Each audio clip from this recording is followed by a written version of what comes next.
Anticipate potential delays for the morning commute. In other news, a recent government report on prescription drug pricing points to corporate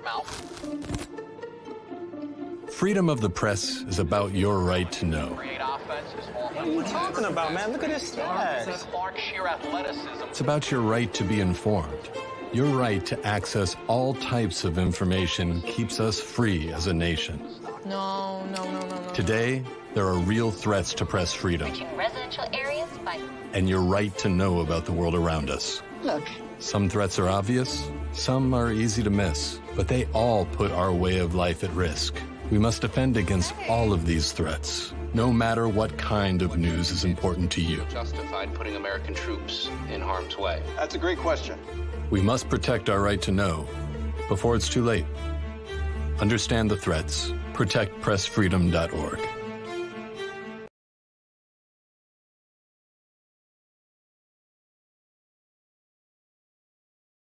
I'm Ben Affleck, and I want to thank you for joining me and supporting Paralyzed Veterans of America. I joined the Navy to serve my country as a Navy SEAL.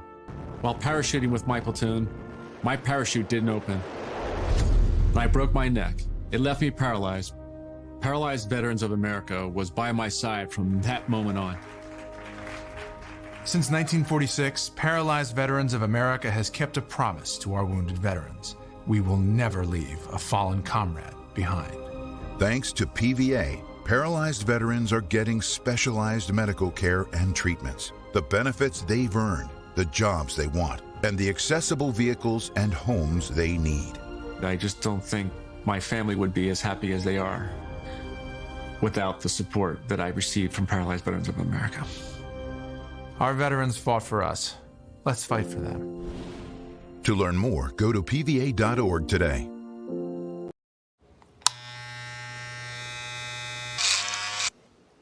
You've messed up your son's haircut. Mom? Do you A, try to fix it? Like it never happened.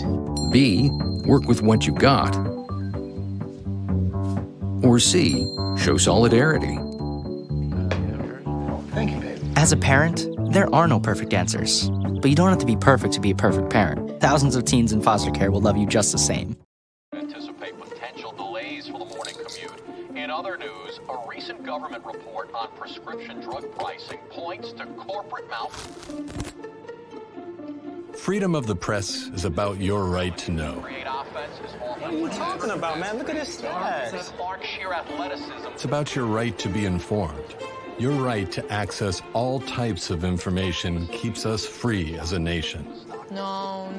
Today, there are real threats to press freedom. Reaching residential areas by... And your right to know about the world around us. Look. Some threats are obvious, some are easy to miss, but they all put our way of life at risk. We must defend against all of these threats, no matter what kind of news is important to you. Justified putting American troops in harm's way? That's a great question. We must protect our right to know before it's too late. Understand the threats. ProtectPressFreedom.org. Anticipate potential delays for the morning commute. In other news, a recent government report on prescription drug pricing points to corporate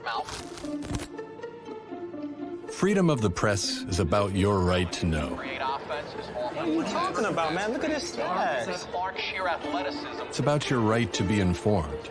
Your right to access all types of information keeps us free as a nation. No. Today, there are real threats to press freedom. Reaching residential areas by... And your right to know about the world around us. Look. Some threats are obvious, some are easy to miss, but they all put our way of life at risk.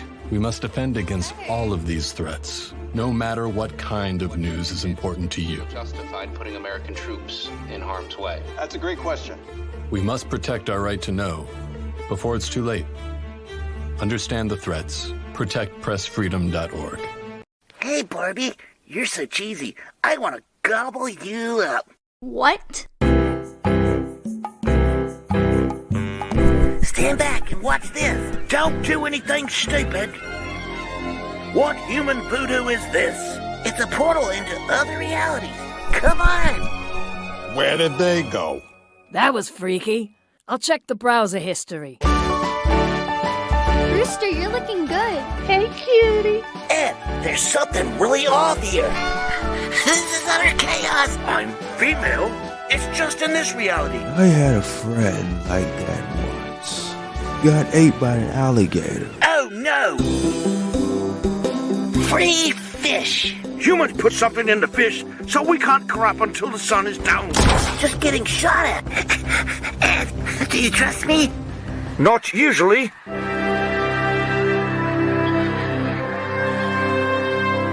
Who knows how many more of these we'll have to go through to find home? If we leave, we have no idea what kind of place we'll end up.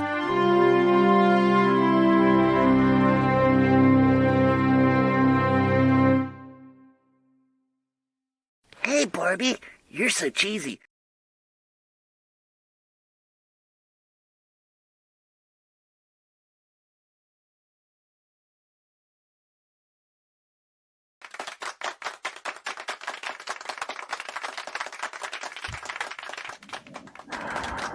Mic check 1 2 1 2. Welcome to the Beat Break Morning Show. The Beat Break Morning Show. Good morning, coming to you from Florida. Sean Garvey, DJ Rolo. you sound more hyped than me, man. Hey man, you gotta be hyped, man. DJ, hey man, hey. Listen, man. Listen. I feel you want to just go right into it. I'm dropping welcome stuff to the in the Big Break background. Morning Show, everyone. I should have let you. I should have let you did the intro. I mean, hey, welcome to the Big Break Morning Show, everyone. This is DJ Rollum. We got Sean Garvey. And Sean Garvey is in Florida. He has taken his talent down there to do his thing. You know, we are national known and internationally known. So keep that going. That's what we do. It's a reason why I'm sounding very monotone right now. It is a reason why. I won't go into it because usually when people hear me speak and talk, I'm like rah rah rah. But because we're on hiatus and a few other things in between, you're gonna get the monotone Sean Garvey. Monotone. Okay. All right. Monotone. I need to stay hyped or bring it down just a tad. No, you do your thing. You do your thing. thing. Right. Yeah, you do your thing. Cause see, you're not on assignment like I am. Gotcha. Yeah, you're not, you know what I mean? Because there's a reason why. Because I have this headset on. I'm on a special assignment.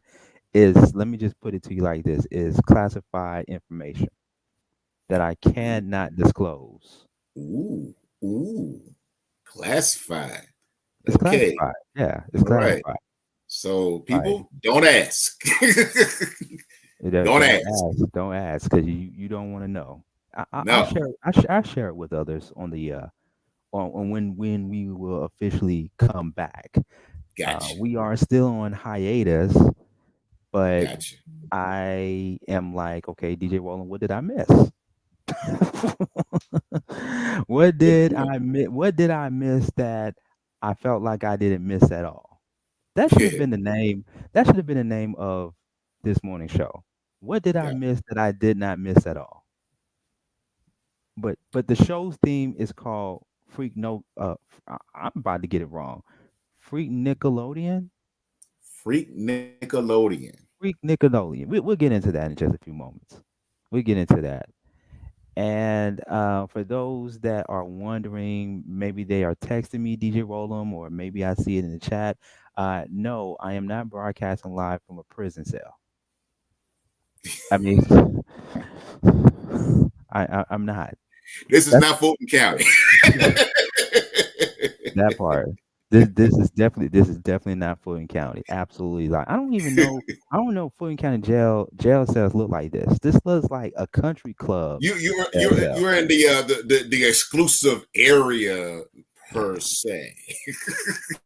Of Florida. Right. Yeah. Where all the rich millionaires and billionaires stay at. I'm always No, not afraid. Elon Musk is not there, y'all. So don't ask. He is not down there at that part. So he's still Elon building Musk. Elon space. Musk. Yeah, he's just building his space project, his space program. He wants to get off the Earth. I think DJ. Okay, there you go. You was buffering a little bit. But you mentioned Elon Musk. If he can start an Elon Musk studio and have us there, I can't say shit about Elon Musk anymore. Ooh. I can't. Okay. I mean, think about it. It'd be state of the art. It'd be nothing but Teslas in the background, and the studio will. The studio will look like a space program. Basically. Yeah. Basically. Hey. I'm just saying. He has the money. He can do it. So he has the money to hire us. Maybe pay me more money and pay both of us, me and DJ Roland, more money than other radio stations we've been at. Ooh, yeah. And we've been around some stations. Yes. I did say we have a lot to unpack, but it's a lot in the book bag that we're not going to unpack on the morning show. Gotcha. That's why I'm so looking forward to us fully coming back in a couple of months, because man, when I say I got a big book bag of some stuff that I'm ready to get out of my book bag, bro, you'll be like, yeah, you okay. It's going to be a movie. Let me just say that it's going to be an epic movie. It's going to be a movie. Not a Tyler Perry style, right? Not a Tyler Perry style. Nah. You're not gonna catch me like a Kelly Rowland in this. Shout out to Kelly Rowland though. Shout out to her. Right. I apologize. I apologize to some of our Instagrammers. I'll call our followers Instagrammers, because that's what they are, DJ Roland. Mm-hmm. And we are experiencing some technical difficulties. So when we go live on multiple streaming platforms, on our Honey TV, on the Flow Television Network, on Facebook at Sean Garvey. But for some reason, I'm having technical difficulties going live on Instagram, DJ Roland. We're trying to go live. And that's where I told people to go to. And that's exactly where I told people to go to. Yeah. What can I say? So I'm kind of like pissed off a little bit, because shout outs to StreamYard. I'm gonna need y'all to get y'all shit together. Ish. I mean, we can still cuss on social media, right? Oh shit. Oh, okay. All right. Okay. I told you, DJ Roland, I'm not on terrestrial radio anymore. Come on now. That's true. It's forced to have it. Yeah. I understand. I know. Young ears may be listening. Who knows? Because they might have their kids around. So I don't know. Who knows? Yeah. That's true. I know you're not a Mr. Moody. So. Yes, you're absolutely correct. Oh man. But sorry, Instagrammers. I'm sorry. Actually, I may need to go on my Instagram live and let people know. I should have did that during the break, DJ Roland. I should have did that. I should have went on my Instagram live. Matter of fact, I'm gonna go on my Instagram live right now and let people know to tune in. You won't be able, follow my Instagrammers. You won't be able to hear me live. No, I take that back. You're gonna hear me. You just won't hear both me and DJ Roland. For all of my Instagrammers out there, you just won't hear me. I mean, you won't hear DJ Roland. You hear me, but you won't hear me and DJ Roland though. Yeah, and that's for my Instagrammers. Our Facebook now, people that is on my Facebook at Sean Garvey, they can hear us. They can hear us. We're live. We're live. Okay, there we go. All right, cool. Let's get into it, DJ Roland. Let's get into it, because we only got 2 hours. Well, we got less than 2 hours now. All right. Yeah. We are coming off as the bad boys of radio now. I did say, DJ Rollum, that we are like Will Smith and Martin Lawrence at my Correct. 40th birthday party. Shout out to the people that attended my 40th birthday party. I want to make sure I acknowledge them, DJ Rollum, before we go any further. Shout outs to the fam and my friends. Want to give them a hand clap. Yes. We were lit. Very much. We were lit. Some people were litter than others. I will say that. Yes. And one of them was me. It was your day, so yes. It was. Shout out to Lexi Love on Instagram. Shout out to Lexi. Make sure you go to our YouTube channel at Beat Break Radio.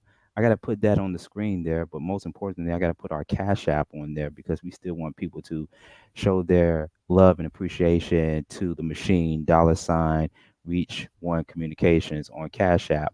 But we did it big on my 40th birthday.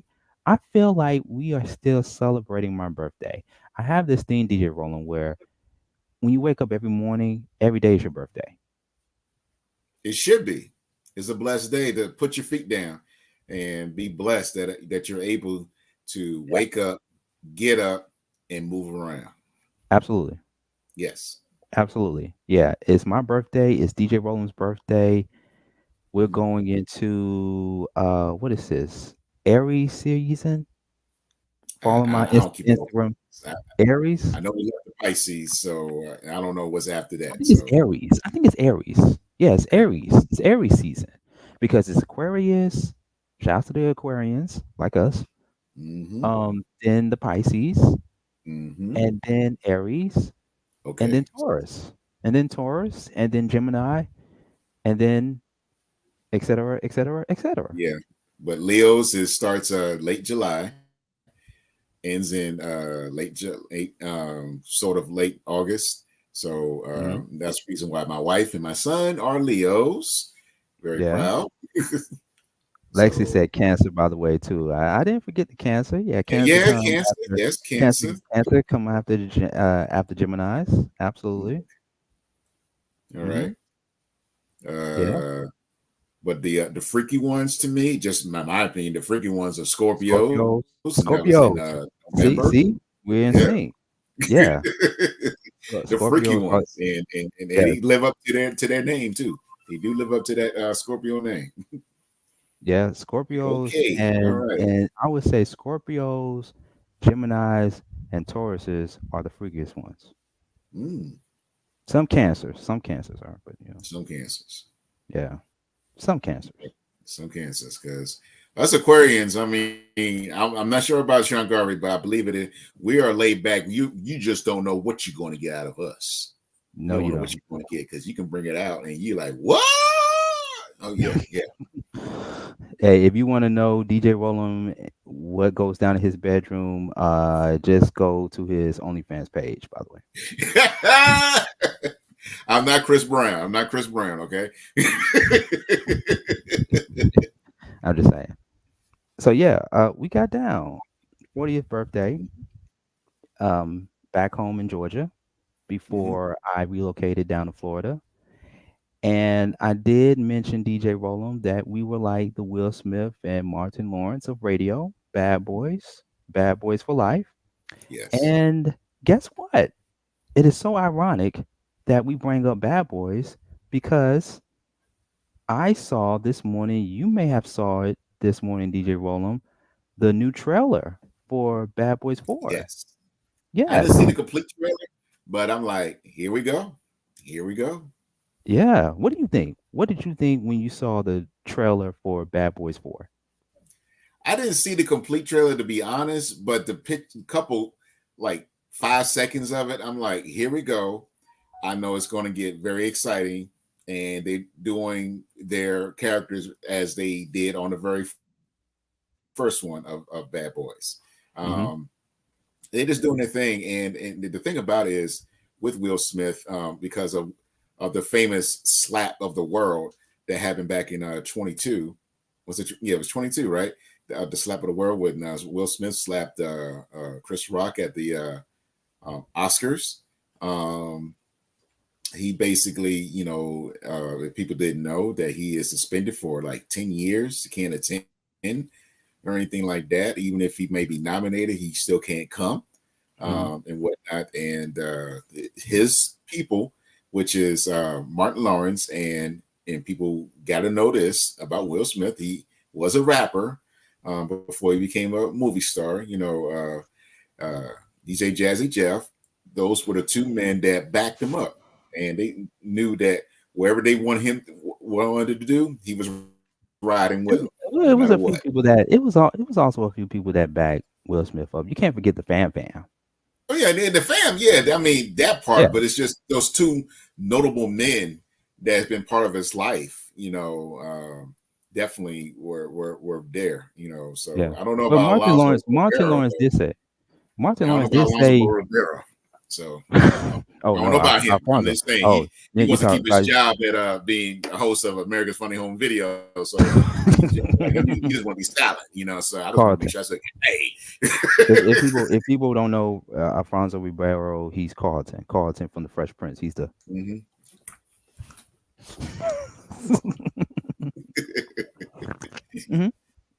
Oh yeah, he knows the game. He knows when to say something and when to not say anything.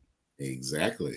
Yeah, absolutely. But I'm excited. I believe it's supposed to come out in June. June 7th. That is the release date. June 7th.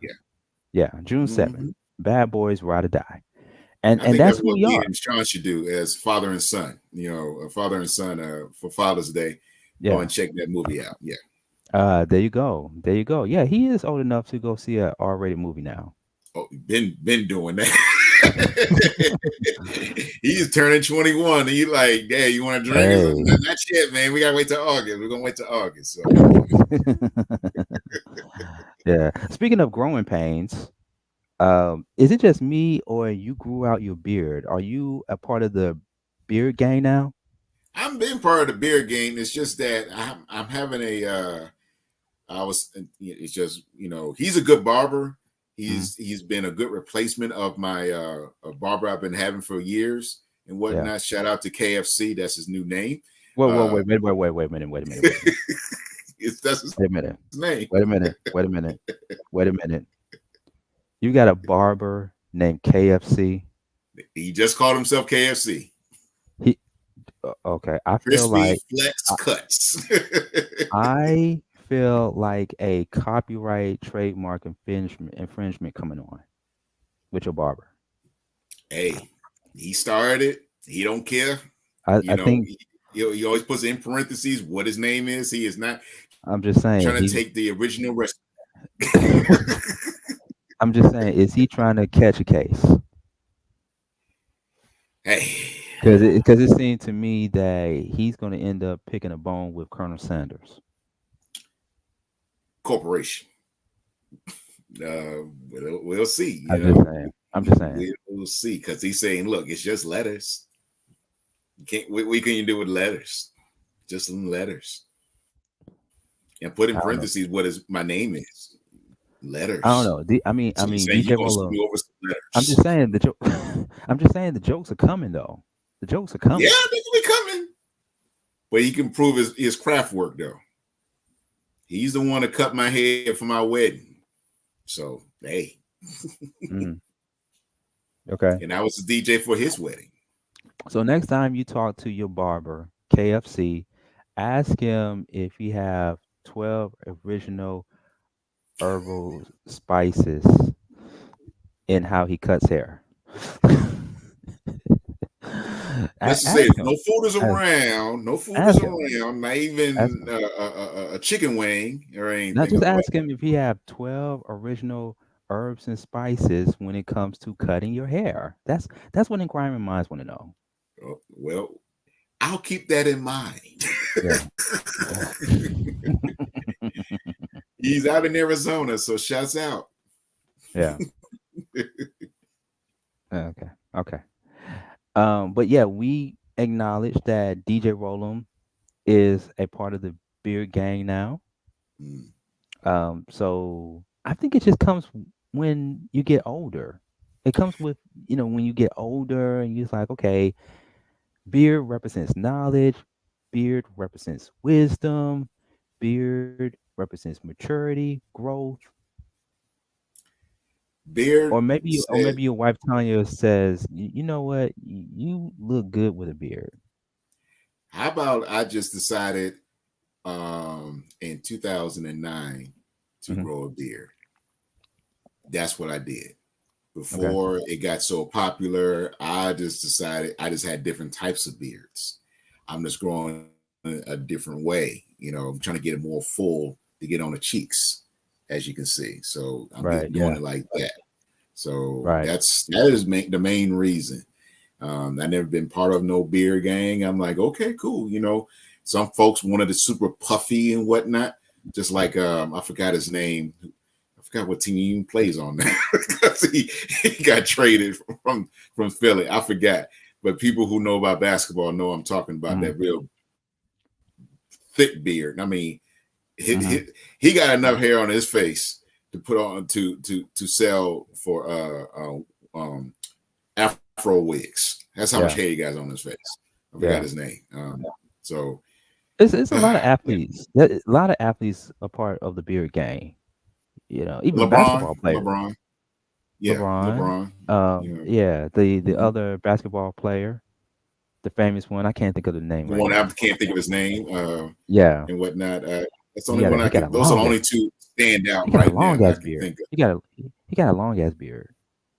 Yeah, that's the thing. I mean, my wife doesn't want a bushy beard. That's one thing. You can grow a beard, but don't make sure it's nice. It's trimmed, not down here, not way out here. You know, not a super Rick Ross style or anything like that. So, yeah. Okay. I mean, you know, summer is coming. You sure you're not going to be hot with that beard? Because, you know, summer is coming. As long as it's not puffy. I'm not going to get into puffy. But as long as it's not puffy, I'm good. Okay. I'm good. So. Yeah. Well, unfortunately, we do have to get into puffy. Speaking of puffy, and speaking of bad boys, this is crazy, DJ Roland. It is. I mean, you know, only on Women's History Month. A lot of stuff went down, is going down during the month of March, Women's History Month. This is supposed to be the month, DJ Roland, that we are supposed to be celebrating women of color, doing amazing things, achievements and stuff. But this entire month have been nothing but scandals, documentaries, Bonnie Willis.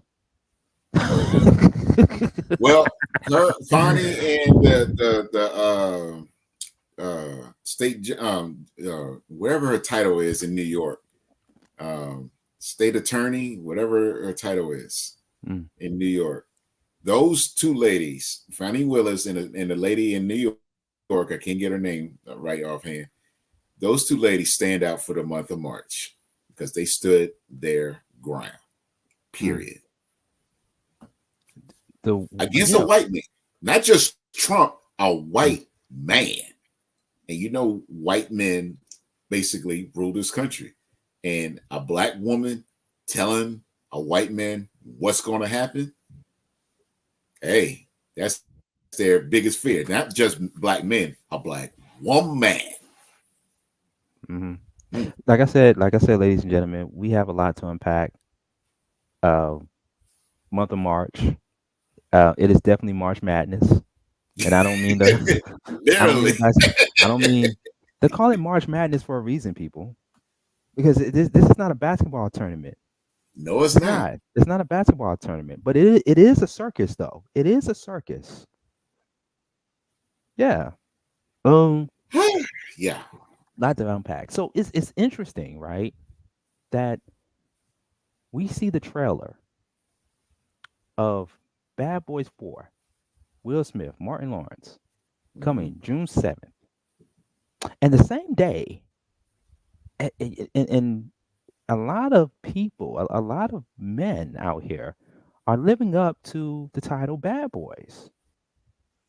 So the same day that the movie trailer Bad Boys 4 came out, Will Smith gets a ticket. He gets a speeding ticket. Will Smith. Now I'm not. Now I'm not sure. We're not sure that if he ever had a speeding ticket in his entire life, a citation or anything. But according to TMZ, he was doing 50, I believe, if I'm not mistaken, 50 in a 34, 35 mile per hour.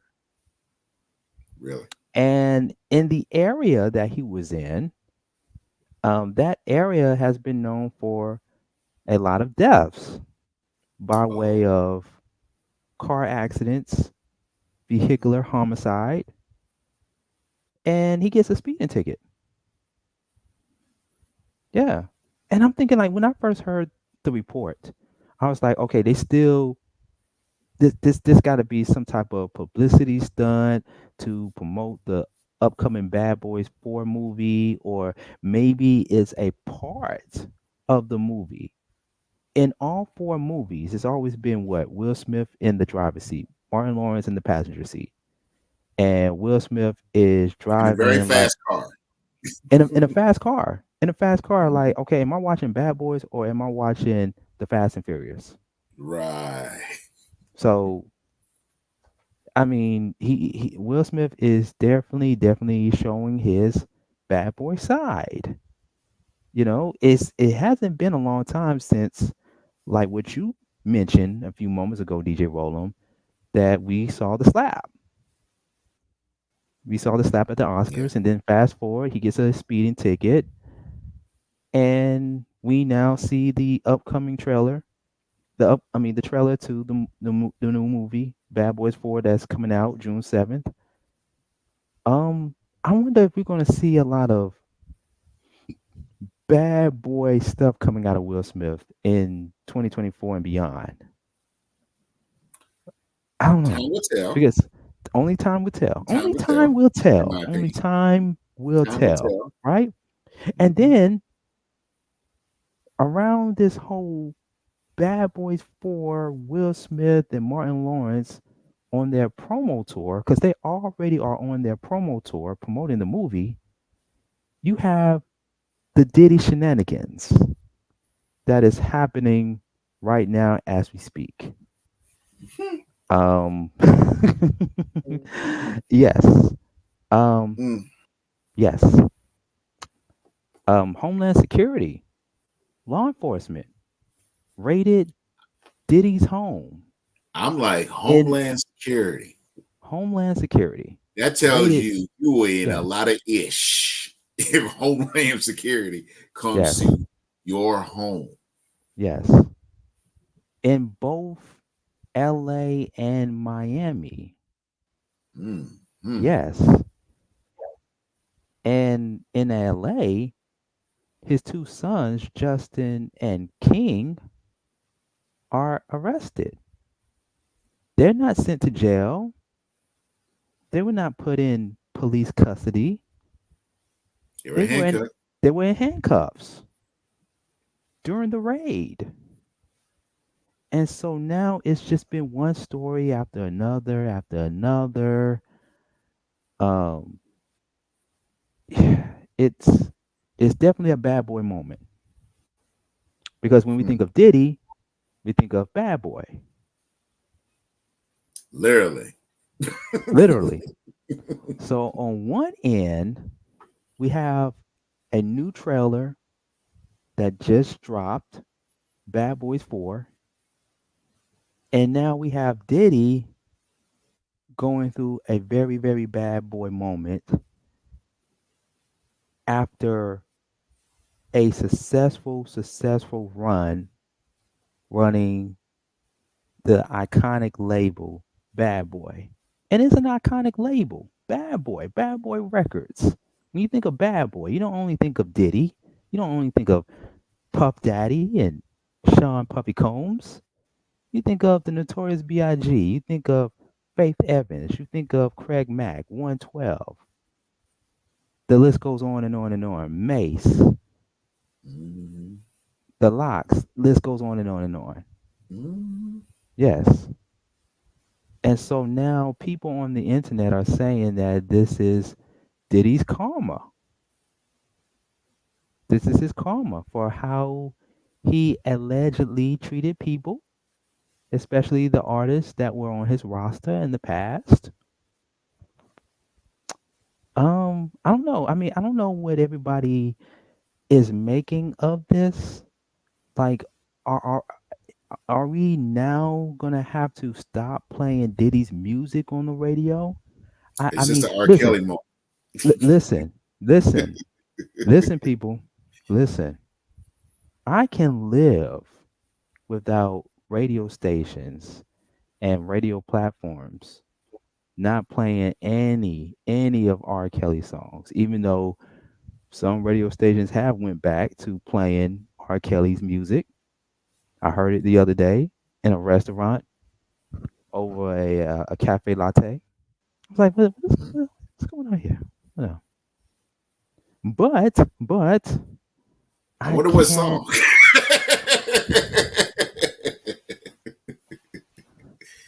Well, I will say it wasn't Down Low. Definitely wasn't Down Low with Ronald Isley. Definitely wasn't Down Low with Ronald Isley. Definitely wasn't that. Definitely wasn't that. No. But I cannot live without, I don't want to say live without, but I cannot see or not hear a Diddy song not being played on the radio. I can't fathom that. I agree. I can't see a Diddy song or a song produced by Diddy not being played on the radio. I mean, come on. Like, the Notorious B.I.G. You're trying to tell me, for some of you all who are ready to cancel and mute Diddy, you're trying to tell me that you're not going to be able to play or hear any more of the Notorious B.I.G. songs, because in most of Notorious B.I.G. songs is Diddy in the background saying, yeah, bad boy, yeah, I like that, yeah. And in some of the songs he's rapping, some of the songs he's ad-libbing, he's the hype man and all that. You know, I mean, you're gonna, my fellow listeners out there, you know damn well that you're gonna still listen to Diddy over R. Kelly. Got that right. I mean, if the universe go towards the law and arrest Diddy, because we don't know, we're still getting developments as they come. We're still getting news updates as they come. But if he gets arrested and gets charged, are you going to stop listening to any song that Diddy has produced over 25 years? I mean, are you going to stop listening to Diddy? I got to say this. Radio stations are going to hurt if that happens.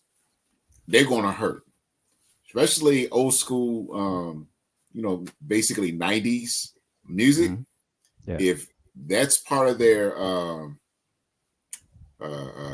playlist that they play every day, it may not be the actual same song, of course, because he got, good Lord, the library of music that deals with Diddy. He got a catalog. He got a catalog. Yeah, I mean, this is beyond. I don't even call it beyond a catalog. His music is more. I would say known to. I would say us, even a little bit older. He's in the caliber of a Prince and Michael Jackson. A catalog of music. Prince and Michael Jackson. That's my By the way, no, before not to cut you off, I'm sorry, DJ Roland. Okay. By the way, since we're on the subject of bad boys at the moment, since you brought up Prince and Michael Jackson, please, people, don't blow this Kendrick Lamar verse / diss towards J. Cole and Drake out of proportion. People, it's hip hop. It's hip hop, people. It's hip hop. Okay, continue. By the way, no, I just said no. I said that because you got to make that point. Kendrick. You got to put that point in there. I had to make that point. I had to make that point only because Kendrick Lamar mentioned Prince and Michael Jackson. God bless the dead. God rest their soul. Who in the song that he made towards Drake and J. Cole, a diss. It is what it is in hip hop. He said that Prince outlived MJ, which that can be debatable because we're going to go back to the subject at hand with Diddy in just a few moments, but it can be debatable because let's see. Okay, Prince played all his instruments. He has made great iconic music just as much as Michael Jackson did. But Michael Jackson started performing at the age of 5, though, with the Jackson 5. But like I said, it is to be debatable. Yeah, it's a longer tenure. So it is to be debatable, but we're gonna circle back to that later on. But let's continue on with the saga continues with Diddy. Which, by the way, that was one of right. Diddy's album title, "Bad Boy in the Family." The saga continues. Let's go. Right. Literally. Yeah. Cheers. So I'm saying, cheers. The playlist at the terrestrial radio stations and whatnot. I don't know what I know you probably will say it. What terrestrial stations they have down there in Florida, but up in here. Certain radio stations up here definitely play some type of bad boy music. Doesn't have to be actually Sean as the artist on the song, but his artists, as you mentioned, like Faith, 112, Craig Mack, or anything like that. And then a lot of the DJs that play their mixes and whatnot, they can edit, but you're gonna feel some bad boy coming in somewhere and whatnot. You can't.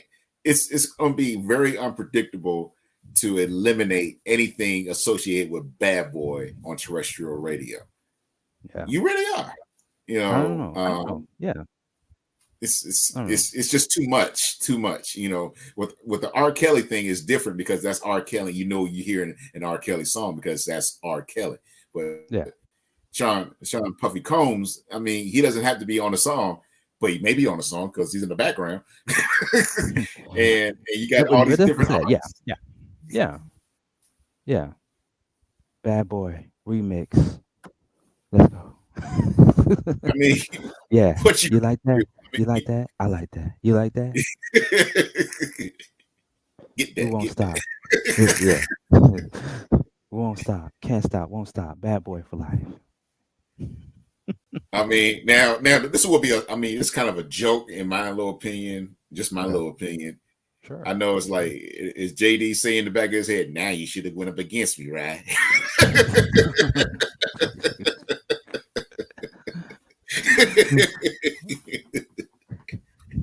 I'm just saying, JD could like, hey, you could have had, Hey, listen, I know we're gonna get into it in just a few minutes with the Freaknik thing, but JD is still winning. Jermaine Dupri is still winning. Yeah. That dude is short, man. God dog, that dude is short. Jesus, man. I don't think the dude 5'5", man. I'm like, God dog, man. Yeah, because that's why I felt like at the Super Bowl when he was on stage with Usher, that was the wrong outfit for a short guy. I'm sorry, that was the wrong outfit for a short guy. It was, because when I saw him wear that on stage, I was like, the plane. I was thinking Dorothy. I was thinking Dorothy. You thinking Dorothy? She kind of clicked them heels together. Wish I was at home. It's no place like home. It's no place like home. Yeah. But yeah. But we're gonna see how this unfolds with Diddy. Yeah, we'll see. It's still fresh. Yeah. Still fresh. It is. It is. Only on Women's History Month. Bad Boys. Still got several days left. Yeah. Yeah. For those who are just tuning in to the special edition of the Beat Break Morning Show, this morning show's topic is Freak Nickelodeon. I know. Freak Nickelodeon. It's been a lot of freaks this month during Women's History Month. Been a lot of freaks, a lot of freaky stuff going on in the month of March Madness. It's a lot of different topics, a lot of different subject titles we could have named this special edition of the Beat Break Morning Show, DJ Roland. March Madness, Bad Boys Gone Wild. I probably would. I like that. Bad Boys Gone Wild. Bad Boys Gone Wild, right? Yeah. But I came up with this topic in advance because everybody on social media is still talking about the Freaknik documentary and the Nickelodeon documentary, right? And it's so interesting that people are talking about these two documentaries, and one is Atlanta based, the other one is Florida based. And I know some of you are probably like, okay, what do you mean that these documentaries are Atlanta based and Florida based? Now, Freaknik is, of course, it's obvious. It started in Atlanta. We're going to give you some context in just a few moments behind Freaknik when we get into that part of the conversation in the second half of the Beat Break Morning Show. But the Nickelodeon scandal, and I hate to call it Nickelodeon scandal because this really, really crushed my childhood when I first heard about these allegations and these stuff that came out years and years ago, which was under the radar to me. Like I had no idea. Right. And many of us grew up on Nickelodeon. We grew up on Nickelodeon.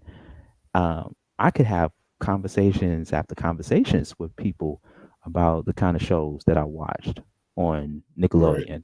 And I'm not talking about the new Nickelodeon. I'm talking about the old school Nickelodeon. I have my opinions about Nickelodeon. I do. Just like many others, DJ Roland, people prefer the old school or the old Nickelodeon versus the new Nickelodeon, and the new Nickelodeon are for the people who may have not came up when the old Nickelodeon was around, which of course it's understandable. It's understandable, but we'll get into that in just a few moments. So it's a lot of stuff. It's a lot of stuff to unpack during the month of March. March Madness, Women's History Month. And it's so crazy because it blows my mind. Well, matter of fact, actually, speaking of Women's History Month, I got on a t-shirt. I should be wearing my I Love Black Women t-shirt. I actually have that somewhere in this room that I'm at. But shout out to the women. I got to give you all credit. Shout out to the women of color who have made amazing accomplishments over the years and throughout history to help us get to where we are at today. So, it's unfortunate though, very unfortunate that all these different things have to happen during the month of March, during Women's History Month. I mean, the Diddy saga, the Diddy shenanigans, a lot of stuff coming out in the era of the gotcha cancel culture. I But think it's a lot of stuff to the unpack. cancel culture is put to the side, and there's a lot of gotcha going on around It's a lot of now, gotcha. especially in 20. Yeah, a lot of gotcha. Yeah, A lot. yeah. I kind of have to blame it. I have to blame it on COVID. I don't know. Something tells me to blame it on COVID. So COVID paused a lot of stuff progressing to get to the Yeah. point where it is now. Yeah. Okay. Yeah. It's a little bit. It's a little bit of COVID. Yeah.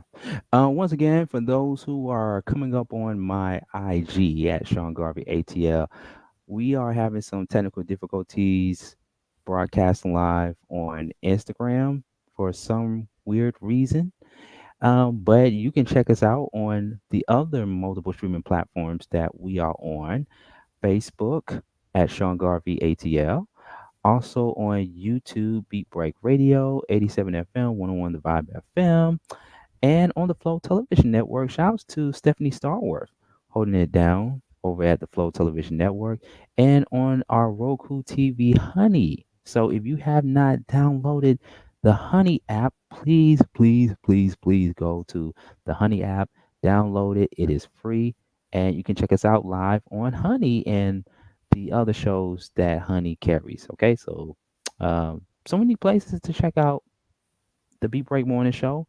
Don't forget to subscribe to our YouTube channel at Beat Break Radio. We're going to have that at the bottom of the screen in just a few minutes, and you can watch us live everywhere, reach1network.tv. So many places to go to, so many avenues to take to listen and watch us live. And make sure you tell somebody to tune in. So, like I said, people, and I'm going to keep saying this throughout the show, a lot of stuff to unpack. I'm down here in Florida on assignment. I did go on social media. I've been going on social media a few times, DJ Roland. And I did let some stuff out over the weekend, which I'll get into later part. Well, matter of fact, let's go ahead and get into it before we get into our conversation piece for the second hour of the show. Okay. So I've been on social media a few times since I've been down here to Florida, and I haven't really been super active on social media because I kind of wanted to focus on some great, amazing things that I plan on doing and getting ready to do when I come back to Atlanta. But I felt that I had to go on social media this past weekend and vent about things. So if you follow me on social media, Facebook, Instagram, I'm also on X, by the way, too. I pretty much vented out that my blood pressure has been high on and off for the past few weeks. It's no secret, DJ Roland. I was rushed to the hospital back in, was it later part of February or the early part of March? Yeah, it was somewhere. It was somewhere in February, and I was rushed to the hospital because my blood pressure was high. And then people have been saying that it's because of what I've been eating. It's because of this. It's because of that and stuff. And it's a few things that can be a contributor to one's high blood pressure. Of course, in the Black community, among Black men, we have the highest number in high blood pressure cases than any other race, than any other gender. But in my situation, the reason why my blood pressure was high was because of people. and it's not to make too much of a light out of it. It's just that I have had it up to here of dealing with people back home that wanted me to put them on and put them on to places to get to where they need to be in their career and media, this, that, and the other. And here I am with my own platform, just like what you're watching right now, the Beat Break Morning Show or Soul Days Live or uh, all the other shows that I curated over the past few years, it seems like I'm not getting much support in the kind of shows that I put out. And like when I go to some of these people for help, it's always like, oh, I'm gonna get back with you, or oh man, I just been busy. Da da da da. I get a lot of excuses. And me and you, DJ Roland, we talked about this offline, behind the scenes, about how back home or in Atlanta, and it's not just only in Atlanta. It could be in LA, it could be in New York. It could be where you come across an industry person, and an industry person say, "Hey, let's do lunch." When you know damn well they don't mean it. It's just talk. Right. And when you're dealing with people that just talk, and you're trying to bring them into your team so that way some of the workload can come off you and they can take on some of the workload to make some stuff happen. Instead, they just give you excuses and reasons why they can't do it, or you don't even hear back from them or what have you. It's just like it's like being in the dating scene and you get ghosted and you don't know why that person ghosted you. You know what I mean? But yeah, it's really been a challenge for me to collaborate with other creatives, because I know creative people. Roland, you know creative people, but it's hard to collaborate with people that don't take my vision seriously. I did. Of course, absolutely. And that's why that's why you are still here. That's why you're still here. Yeah. Because Roland and even a few other people that I know personally and professionally that have supported Beat Break Radio and Reach One and all the other projects that I produced and hosted. Some people have shown me love. Some people have shown me support, even help monetize some of the stuff that I've done. But then you have a huge community and other people that you know in this profession, and it's like, bruh, I congratulate you for winning and for you doing your own thing. But what about me? What about me? I don't know. Maybe I'm crying wolf or something. I don't know. I wouldn't say that. People are there's our, not just our generation, our color, have a issue with helping one another. It's, I don't know how it's inbred like that. I can't even say a certain percentage, but for some reason, some people of our own color are afraid. I believe fear is involved of another person of their caliber success. Yeah, like if someone becomes rich and whatnot. Someone said, like, if one of your friends get rich or something, would you be upset or would you be happy for them? And I said, I'll be happy for them, because guess what? They got the lucky number. Hey, you did it. Boom. Am I looking for something in return? Not really. If they decide to, cool. If they don't, guess what? I'm fine. Right. I don't internalize hatred for someone's success because they're doing it faster or doing it better than what I do. I just praise that they're doing it. Good. Put us on the map. All I say is don't forget the little folks. Yeah. And remember folks saying that through your and our career, when we get that way and everything. Yeah. So like one person that comes to mind right now is Melissa Summers. She's engaged. Shout out to Melissa Summers, by the way. She was one of the few, or not few, but many people, I would say many people, that reached out to me days after I was discharged from the hospital. See? She was one of the few people. She said, "Sean, do I need to come down there and?" but yeah, congratulations to. I gotta give her the round of applause as well, DJ Roland. Let me find it real quick. I gotta say, congratulations to the OG Melissa Summers on her public. Yeah, because she's sticking to her guns. Melissa Summers, you get a huge shout out from DJ Roland and Sean Garvey about your prenuptials and whatnot. Absolutely. Because and I'm not looking to say you want me to be DJing you. I ain't looking for that. I'm just congratulating and whatnot. Yeah, I don't get into that. When someone announces that they're getting married, I'm like, they know who I am. Right. I don't sweat on it if I get chosen or not. Yeah. That's just my thing, and I go from there because it's all about style and certain things that a DJ does that they probably want, or whatever case may be. It doesn't matter to me. It doesn't matter because Right. DJ Roland, all I say is for new people who want to know about me, all I say is Google DJ Roland. That's it. Right.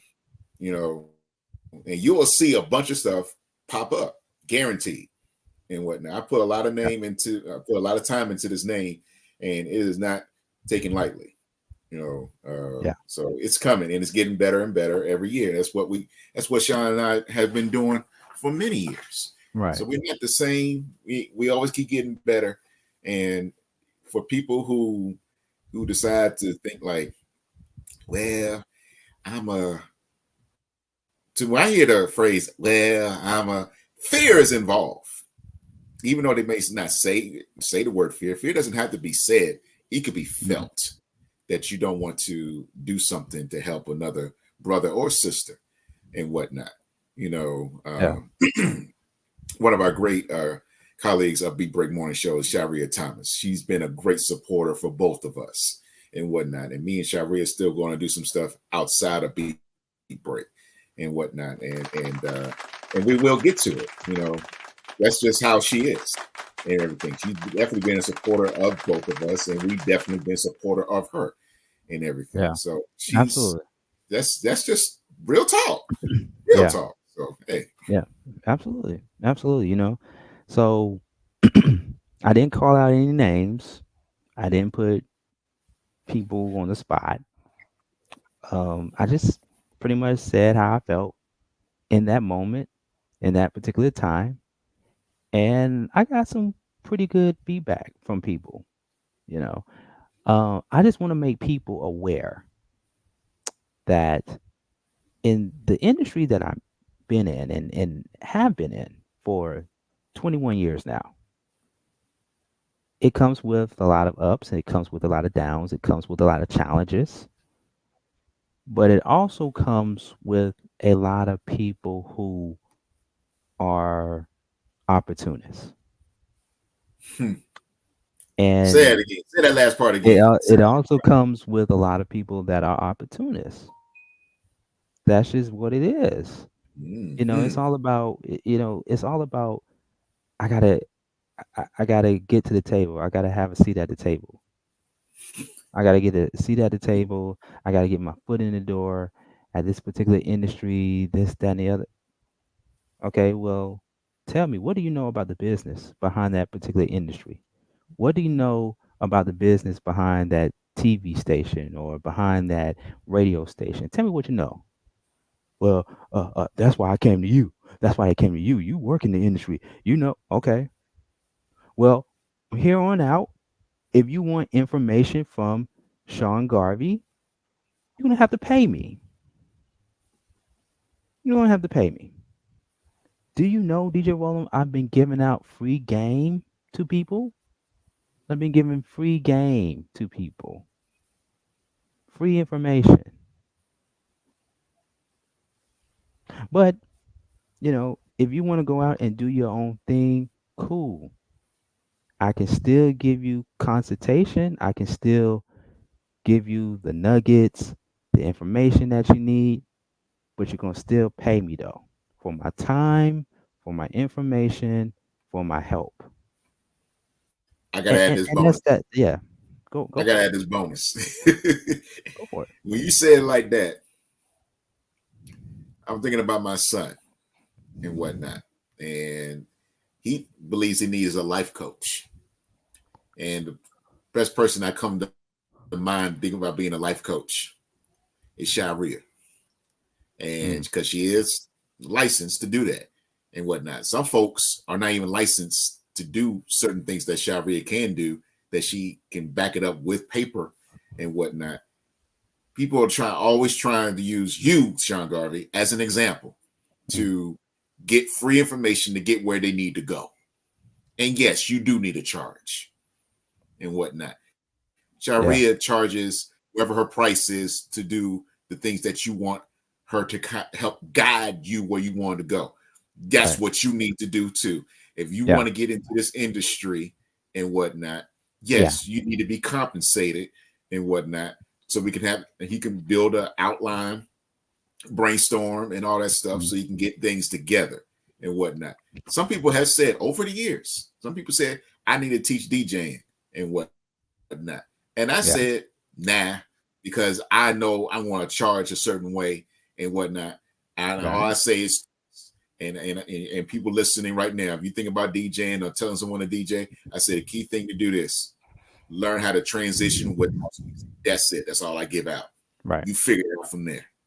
Yeah. And a lot of DJs that I've told that to said, you made a good daggone point. Yeah. That's all the free information you'll get from me. And see, DJs, if I had to go deep, if I had to go deep into it, then I need to get compensated and whatnot. Right. Because it's not a simple thing to do. Because you got to have the ear. You just can't just be playing a song like you're a daggone Spotify or iHeartRadio. You got to know what you're doing. Yeah. I mean, yeah. And see, DJ Rollum is no different. DJ, I mean, think about the times when people came to you, DJ Rollum, and wanted you to provide your DJing services for free. It's no different. It's the same. Like, we are professional people. We are professional at what we do. And there have been times in the industry in our years of providing a service. I provide a service. DJ Rollum provides a service that we did not charge. One point in time, a few times in certain incidents, right? So there were times we did not charge, but now over time, because of the simple fact that we've been doing this for a long time, we're professional at what we do. It's like we got other stuff, people. We got other stuff that we're trying to get done or that we're doing, and it requires time out of us. DJ Rollum has a family. I have obligations. Like right now, I'm in Florida.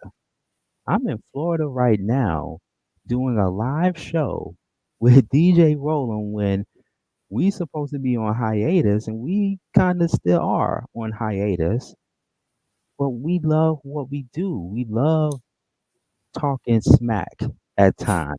We love having conversations like this, but we also need your support, people. That's why the Cash App is at the bottom of the screen.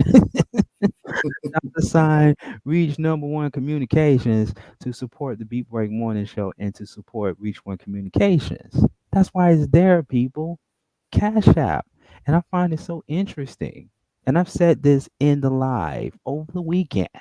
I find it interesting that people would pay $5 to $10 to even $100, DJ Rollum, to buffoonery content that is also online at your disposal. I'm not going to say who they are. I'm not going to say their names, even though we brought up their names in the past on the Beat Break Morning Show. But some of you all do be paying for nonsense. Just like what DJ Rollum said about Tyler Perry earlier today in the morning show. And I said this on my live, people. You all paid $5, $7 and some change on Netflix to watch a movie that you know good and damn well you're going to criticize or critique about it on social media. You know damn well that movie wasn't going to be one of Tyler Perry's best. But you supported the brother anyway. And there's nothing wrong with supporting your own. I get it. Let's be honest, DJ Roland. Like, portions of the money do go towards Netflix. Portions of it. Mm-hmm. Portions of it. That's just what it is. Right.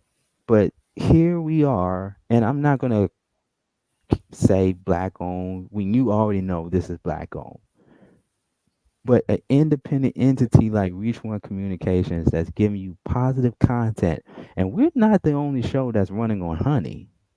The Flow Television Network has more shows than Honey, because Honey is still new, it's still fresh, and we gonna be issuing and dishing out a lot of great content in the months ahead. But don't forget about your independent black media that is pushing out positive content, right? That you can invest in. You know, I think people just, I don't know, DJ Roland, like, we're just in the era right now because we are all broadcasters, right? We are all podcasters, we are all media personalities, right? And it just seems like people just invest money into content to complain about later on social media. I mean, I don't even have an answer on that because it's to me. I've said I mean, this. am I whistling Dixie? Like, I don't. No. The thing about it is, which is so sad, and we're not going to change what I'm about to say. We're not going to. Sean Garvey and I are not going to change what I'm about to say, as in like our content.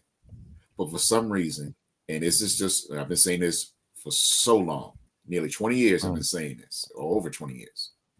Sex and stupidity sells. Sex and stupidity sells. Controversy sells. Yeah, you just want to see it. For whatever gets you riled up about dumb crap. I can curse, dumb shit going on and whatnot, and go talk to your friends through social media, create groups about the daggone thing that you saw. Create groups for it. I'm like, okay, when are going to hear more positive content instead of seeing dumb crap on my wall between Facebook and IG? Mm-hmm. When I'm going to see more positive stuff. And on X, formerly Twitter, the content that I see is if I'm going to retweet it, if I decide to retweet it, it has to be good, positive content. I'm not retweeting dumb crap. Listen, most of the stuff that I see on social media, on Facebook, if it's positive, I'm going to like it. Right. If it's negative, if it's too opinionated, I'm not going to like it. Hell, I don't even hardly like thirst traps. I mean, I look at them anyway. We're men. Right. I mean, I look at them anyway, but I'm not going to like it though. You know what I mean? I don't know. I mean, that's just the era. That's just the world that we in right now when it comes to content distribution. You know what I mean?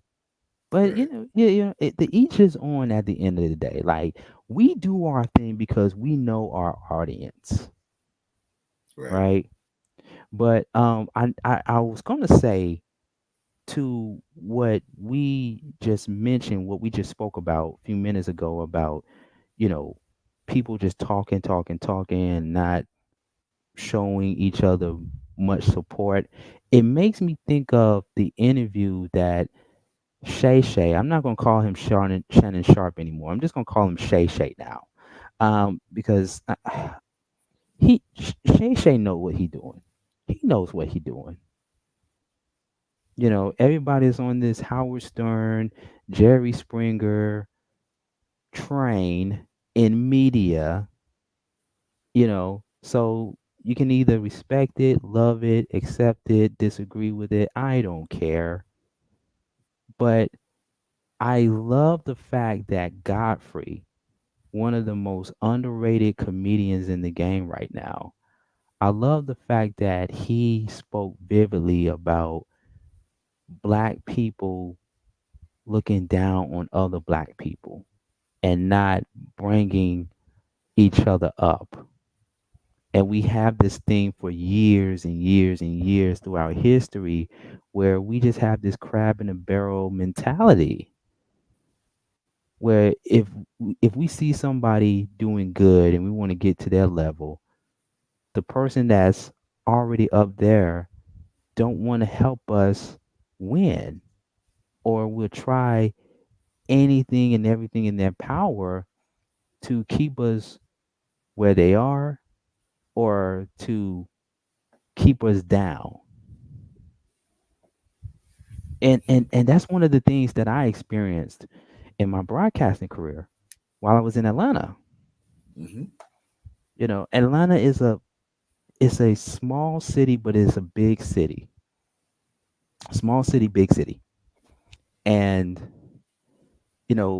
it's the thing where you got to know somebody to make it, and this, that, and the other. You know what I mean? But I have my own community of people. I have my own tribe. Like, of course, DJ Rollum, Sharia Thomas, a few others are a part of my tribe, and I still keep that tribe going. But I don't want to put myself in a position where, as a Black man, I'm here. And anybody that comes to me and wants to win or wants to get to where I'm going to make sure that I give them information. And I think that's one of the things that we don't do enough in our community is share information or not putting ourselves in places where we are informative. Entertainment is the new information to a lot of us, y'all. It is. Entertainment is the new information to a lot of us. It's on how you use it. That's the thing. People need to know how to use the entertainment to better themselves instead of going to the G word. The G word is gossip. Stop. I thought you were gonna say ghetto. But well, if it's in there, it's in the same amount of letters. But that's the thing, and the gossip is so broad of where it goes, just because of one or two phrases that is said, and I'm like, what can you learn from it? And when you learn from it, is it benefiting you? That's the thing. What are you doing? That's what we need to do more of. How do you benefit to better? Benefit to better. And people need to keep that in mind, not just for 24, but for future. Stop living for today and live for tomorrow. That's just me. Right. I get it. Opinion, but that's just how it is. And they're not thinking that way. They looking at too much of now. It's like how I'm not trying to go on a tangent about the dating scene, but how some women expect a man to pay for everything, including their particular habits, such as hair, nails, makeup, blah, blah, blah, and all that, and still take them out on a date and expect them to spend. Don't forget BBLs. Don't forget BBLs. Yeah. I mean, that's right. I mean, it's just too much, man. It's too much, and they're not looking for a future and whatnot. They're looking too much for I mean, some are looking for a future now. Some are the wrong type of future. But wrong you title. know the Future I'm talking about. I'm talking about the Future, the rapper. Some artists for Right. He's trying to still in his world, in my opinion. This is my opinion. This you need to put a disclaimer up. You put a disclaimer up. It wasn't that. But you're still thinking like, oh, he still got some competition with his old girl. You know, Sierra is with Russell Wilson, and he is the new quarterback for the Steelers. I mean, you know, they living their best lives. You know, so stop trying to think that you have a chance. No, you don't have a chance, and stop thinking, you know, he's a bad daddy. He is not a bad daddy. So whatever. But that's in his world and whatnot. So stop thinking really Future. Back to Women's History Month. Yeah, right. I did mention Sierra. Yeah, shout out to Sierra. Shout out to Sierra. I guess you can put her. I guess you can put her in the category of women of color who have made achievements. You know, who've made a you know, of course, made some great music. Oh yes. You know, dated some men. You know, that Bow Wow, Future. Yeah. And then Russell Wilson has some kids. Yeah. I guess I guess there are some achievements there. Yeah, you know, she ain't going nowhere from Russell Wilson after he bought her catalog or masters. She ain't going nowhere. Okay, we go. All right, so Women's History Month, right? Right. Did you see the Candace Owens interview on the Breakfast Club? I didn't see it, but I read about it, and the controversy about it outside of what you told me offline is that how are you going to have that kind of type of person? Because you said something similar to this offline. Is that how are you going to have this type of controversial person who is a black person who is a cover up for a white supremacist? And I'm like, they really went there.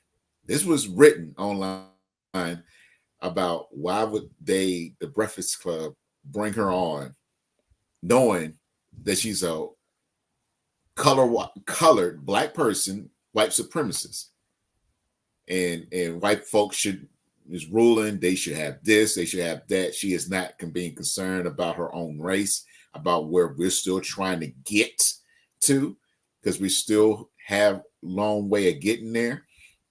And my thing is this, which is, I believe it was said, but I can't remember if it was written out like this, is that why do white folks, just my opinion now,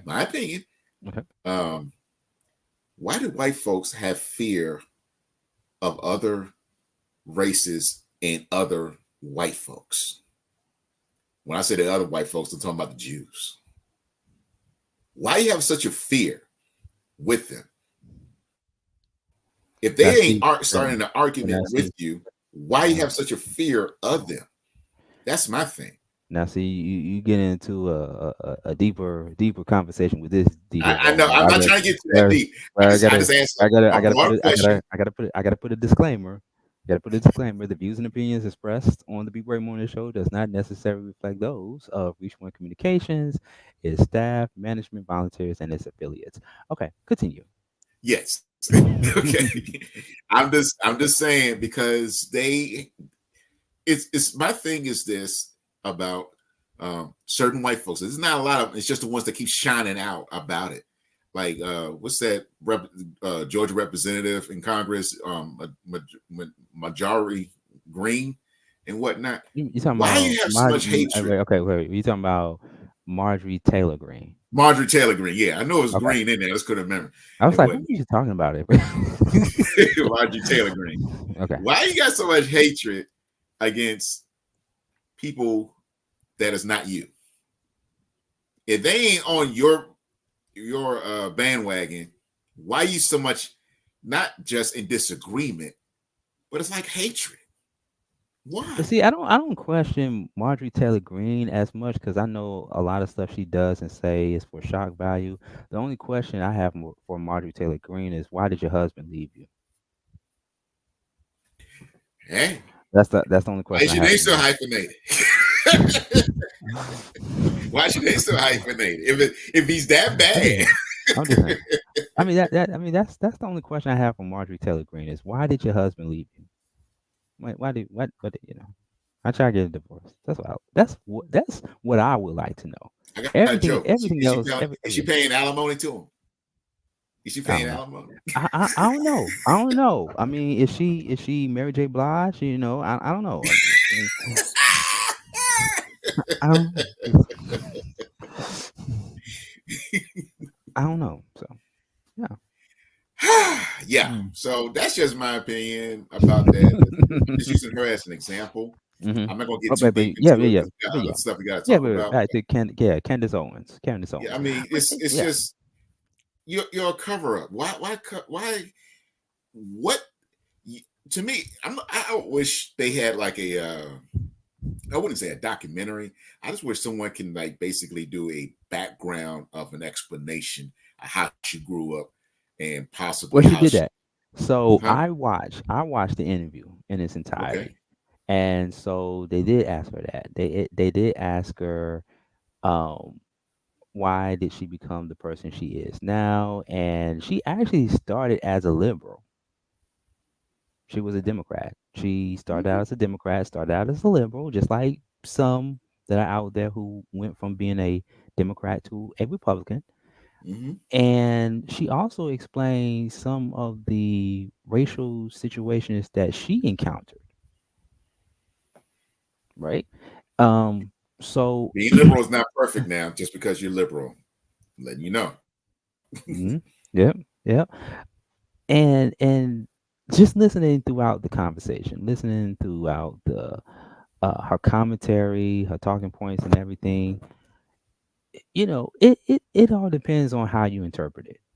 Because I know how I interpret it from what she was saying in the conversation. Like and if you all don't know, by the way, ladies and gentlemen, she did get fired. She got fired from one platform, which is called, not was, because it's still in existence, the Daily Wire.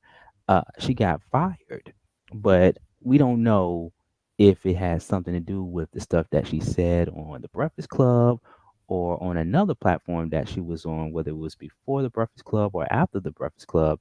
But Candace Owens is always known to be a controversial figure, and sometimes, even in some of her shows, Roland and everybody else, she sometimes say things that are against the Republican Party.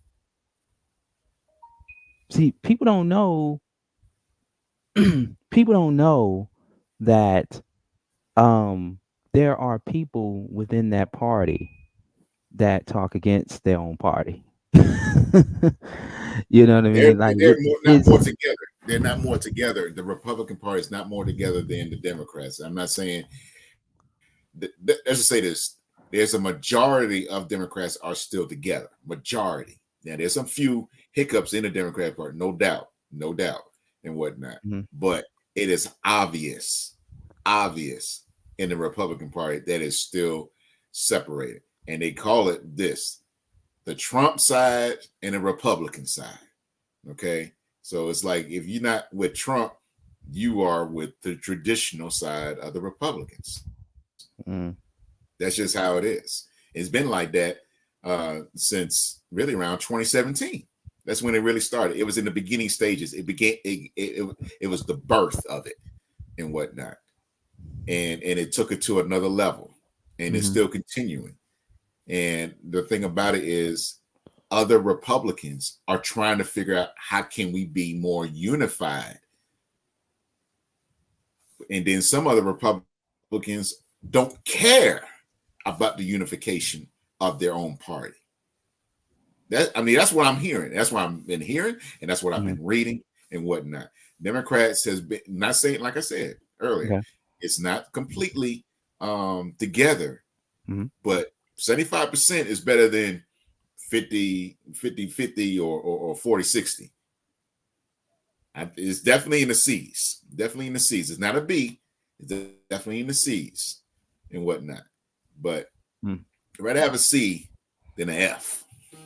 What's passing in school? C, or F. Can't go to the next level. Hey, nowadays an F. Nowadays an F in the school system. I'm telling you. Because they keep pushing you along. They keep pushing you along. That is so daggone true. Very true. Very good point. You know, I mean, hey, don't forget now, we had that APS scandal years ago. I mean, hey. Dumb you down. Hey, won't pass you daggone way. Yeah.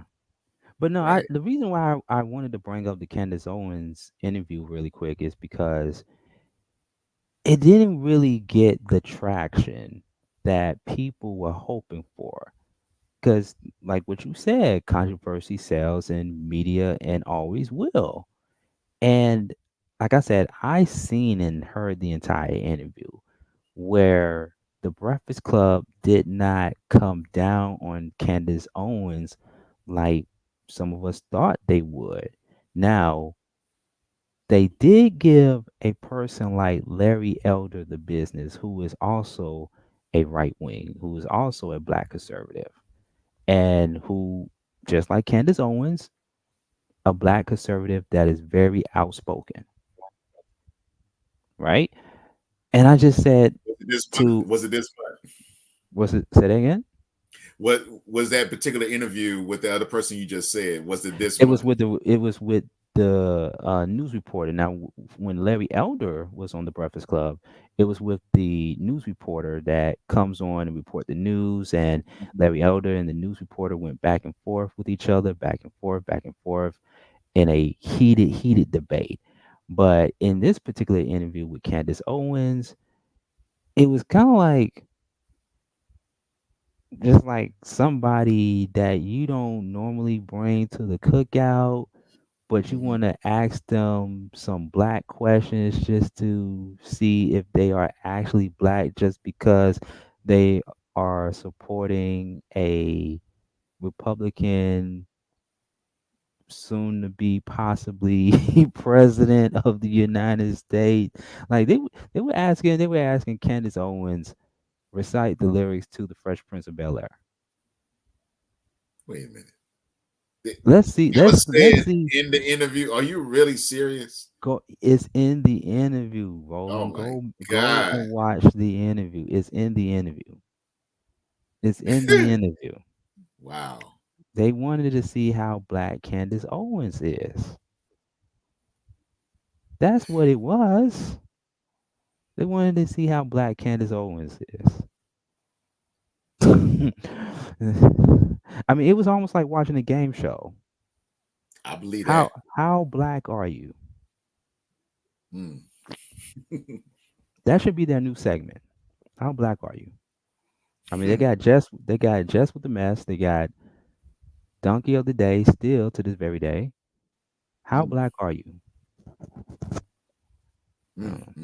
See, I shouldn't even be speaking on other radio shows. I should be speaking on the Be Break Morning Show. That should be our segment. Yeah. How black are you? Yeah. Anyway, moving on to other Women's History Month news. Amanda Seales, another controversial figure. She went viral on social media explaining to people that she has been blackballed from Black Hollywood and not being invited to Black spaces such as the NAACP Awards. And I wanted to bring her on the show to talk about it because I definitely can relate to that, being that there are some Black spaces that I too have not been invited to. Like, for example, the Black Radio. Many times. Invited too. Should have been invited many times. Yeah. It's just me, you know. But see, DJ Roland, you get invited everywhere because you a DJ. No, I don't get invited like that. Believe that, because the thing about with this industry, with DJs and whatnot, the competition and the bids, you know, I respect this guy, DJ Ron Allen. He's an awesome guy, and he's very well known on the DJ scene because he has done many big projects and for the city of Atlanta and Metro Atlanta and whatnot. So Right. he will get called before they even look me up Mm-hmm. and whatnot because of his repertoire. You know, he's that good and whatnot. And I respect him. I got his phone number and whatnot, and he knows who I am and everything. And it's just a game, man. It's this industry, this entertainment industry is a game. We just got to see who is, you know, on the lucky call, the lucky draw, and whatnot. But it's a respect thing, and some folks get slipped through the cracks and not being respected, especially if they've been in the game for a long time, right, and whatnot. And you get, and you sometimes you pay for what you get. You pay for what you get. Give me one quick example and whatnot. Last week, someone called me and asked me to DJ their party, and I said, when is it? This Saturday, which was this past Saturday. Yeah. I said, okay. I gave him a price. I ain't going to disclose the price. Oh man, I like that price. I'm gonna call you back. They ain't called me back. They more likely found someone else cheaper. I can care less. I ain't gonna fight for something. Put respect on my name. Put respect on our names. We've been doing this. We ain't new. We ain't like just decided, oh, we see these people on TV. We see these people on the internet. We want to do what they're doing. We ain't doing that. We're fresh in this game. You're doing your radio industry for 21 years. I've been doing mobile DJing over 10 years and whatnot. Mm-hmm. I've been DJing since 91. I was doing the mobile side since 09. So I don't want to hear about it. Put respect on our names. That's my thing. Damn. See? Yeah, man. March Madness. you said it. You said it. March Madness. Yes, right. Damn. Yeah, man. Tell them how you really feel, DJ Roland. Tell them how you really feel. Yeah. So, Women's History Month, ladies and gentlemen. Fani Willis. Some of you all refer to her as Fannie Willis. Some of you all are like, what you talking about, Fani Willis? Auntie Willis. Yeah. What you talking about, Miss Willis? Yeah. What you talking about?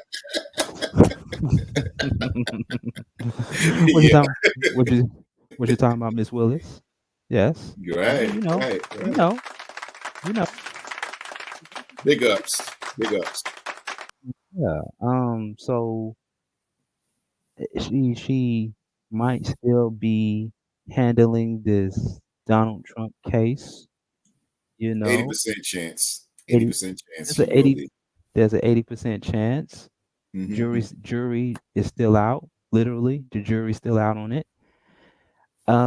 We have seen this unfold over the past couple of weeks, DJ Roland. I mean, it has went from being a love affair to a somewhat of a circus in the courtroom. Yes, it's a trip, man. I mean, it looked like it came out of a movie, DJ Roland. Looked like it came out of a movie. To me, it really reminded me of a Tyler Perry movie. It really did. It really did. I have to say that because of Tyler Perry's material and whatnot. I can see Tyler Perry directing this movie. If it becomes where they take something based on a true story, I mean, they can make up the names, right? It doesn't have to necessarily be Fani Willis. You know, it could be someone under a different name, same scenario, same situation, and it just happened to have it just happened to take place in a Fulton County courtroom. Right? I can see somebody like Tyler Perry directing this movie. Because it is a movie. It's a real life drama action flick. You gotta have that mouth. And Fani definitely had that mouth. She definitely had that mouth.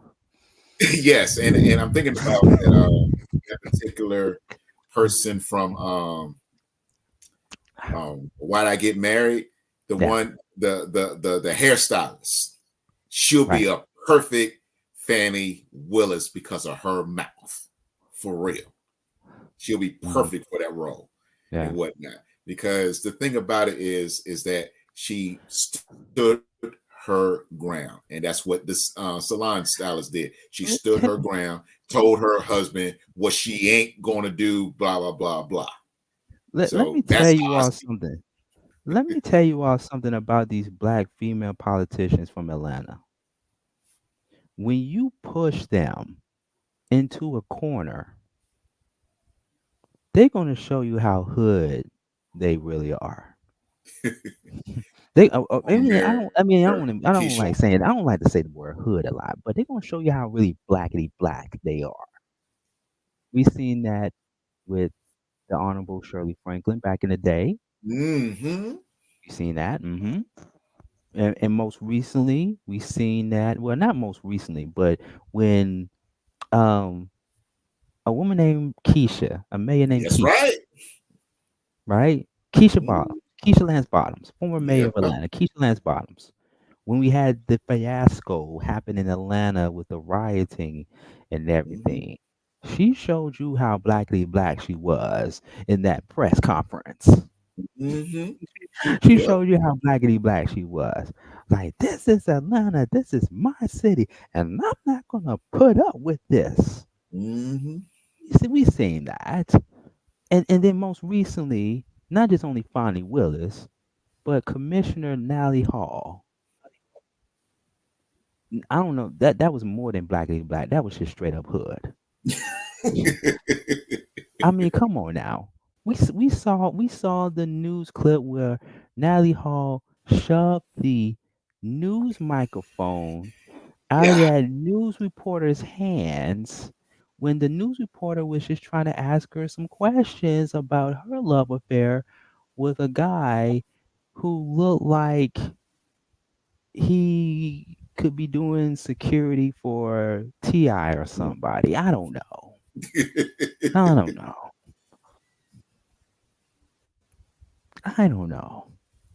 I mean, and all this to happen during Women's History Month, people. but shout out to my black female politicians from Atlanta. Because like I said, when you put them in the corner, they're going to show you how blackety black they could get. And it's going to scare the hell out of white folks. Like, ooh. Yes. Let's go to the next question. Okay, let's go to the next. I know, right? We're running out of time. Right. Once again, people, if you are coming on Instagram Live at Sean Garvey ATL, we are having some technical difficulties showing the actual live video of me and DJ Rollum. We're doing a special edition of the Beat Break Morning Show when we should be on hiatus until further notice. But I missed out on a lot. It's one of those shows. It's one of those episodes where you missed out on a lot, but you didn't miss anything at all. So we're doing pretty much a recap of a series of events that's taking place in the month of March, because it is Women's History Month. And sometimes, even at times in media, things tend to get overshadowed by the foolishness, by certain things that we tend to talk about on social media. Like, for example, Freaknik. So I know people been watching us since the beginning of the show and wondering what our thoughts were on Freaknik. And it's really short. It's not too long-winded. I will honestly say that I did not watch the Freaknik documentary. Not yet. I'm not in a rush.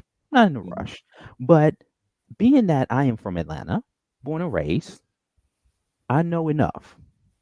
I have not attended the activities, the festivities when Freaknik was happening in Atlanta, but I know enough.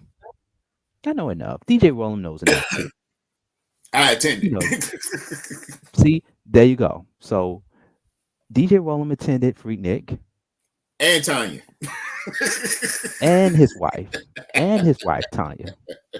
So my question to you, DJ Rollum, since you mentioned Tanya, Did you see her in the Freaknik documentary? Hell no.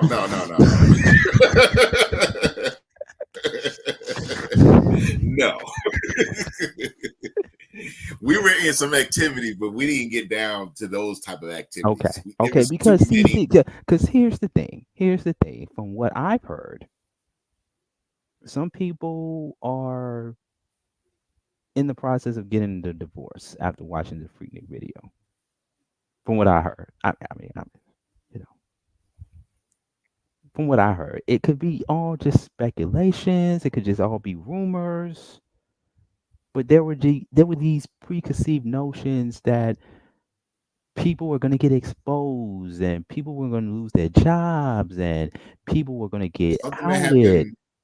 Nearly 30 years ago. Nearly. 30 years ago. On camera.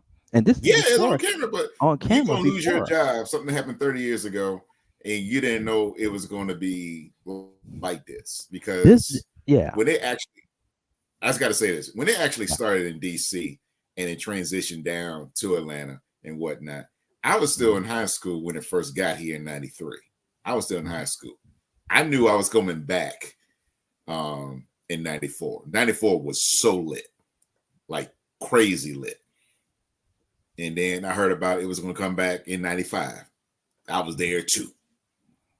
Then some people, when I was down in Tuskegee, said, well, we want to go to this, man. We want to go to this. So we went in 96 during the Olympic year. So that was really big time and whatnot. But it wasn't as big as 94. Okay, whatnot. so talk to us about your experiences being at Freaknik. My experiences was just having a good old time with strangers all across the country. Most of them coming from HBCUs all across the country that have a good old time, hang out, party, drinking, all the good stuff and whatnot. Right. And then some of them did get rowdy and rowdy and whatnot. Like the famous one of the famous gas stations to me is over there by the old Turner Field. Stadium. That particular gas station. That was just so lit and whatnot. And women exposing themselves, but they knew they were around a bunch of daggone horny ass guys and whatnot, but they were in a car and just exposing themselves. But I don't remember seeing any cameras or anything like that. That's just a particular spot and whatnot. Greenbrier Mall was definitely a lit spot. Everybody going there. Did I go to that part? No. There were certain areas without using cell phones. We know where to go and still have fun. Northside Drive was one of the hot spots of just hanging out. The white folks, and I'm just being real, the white folks didn't like it because we were blocking their area of so much traffic. Like we talk about traffic now and whatnot. We started the traffic galore in the 90s for that one weekend. You can blame you can definitely credit Freaknik for that. You can credit Freaknik the third weekend in April was always Freaknik weekend, starting Friday night. And of course, it was at the clubs and all that type of stuff and everything. And then that's why we laugh, because we are the pioneers of attending them, that they want to bring it back. I'm like, it ain't going to be the same. Certain things you just cannot bring back and whatnot, because it ain't going to be the same. Because rules have changed of what we changed so much of the laws currently in the city of Atlanta because of Freaknik. I'm not of a noise ordinance because people were blasting their music.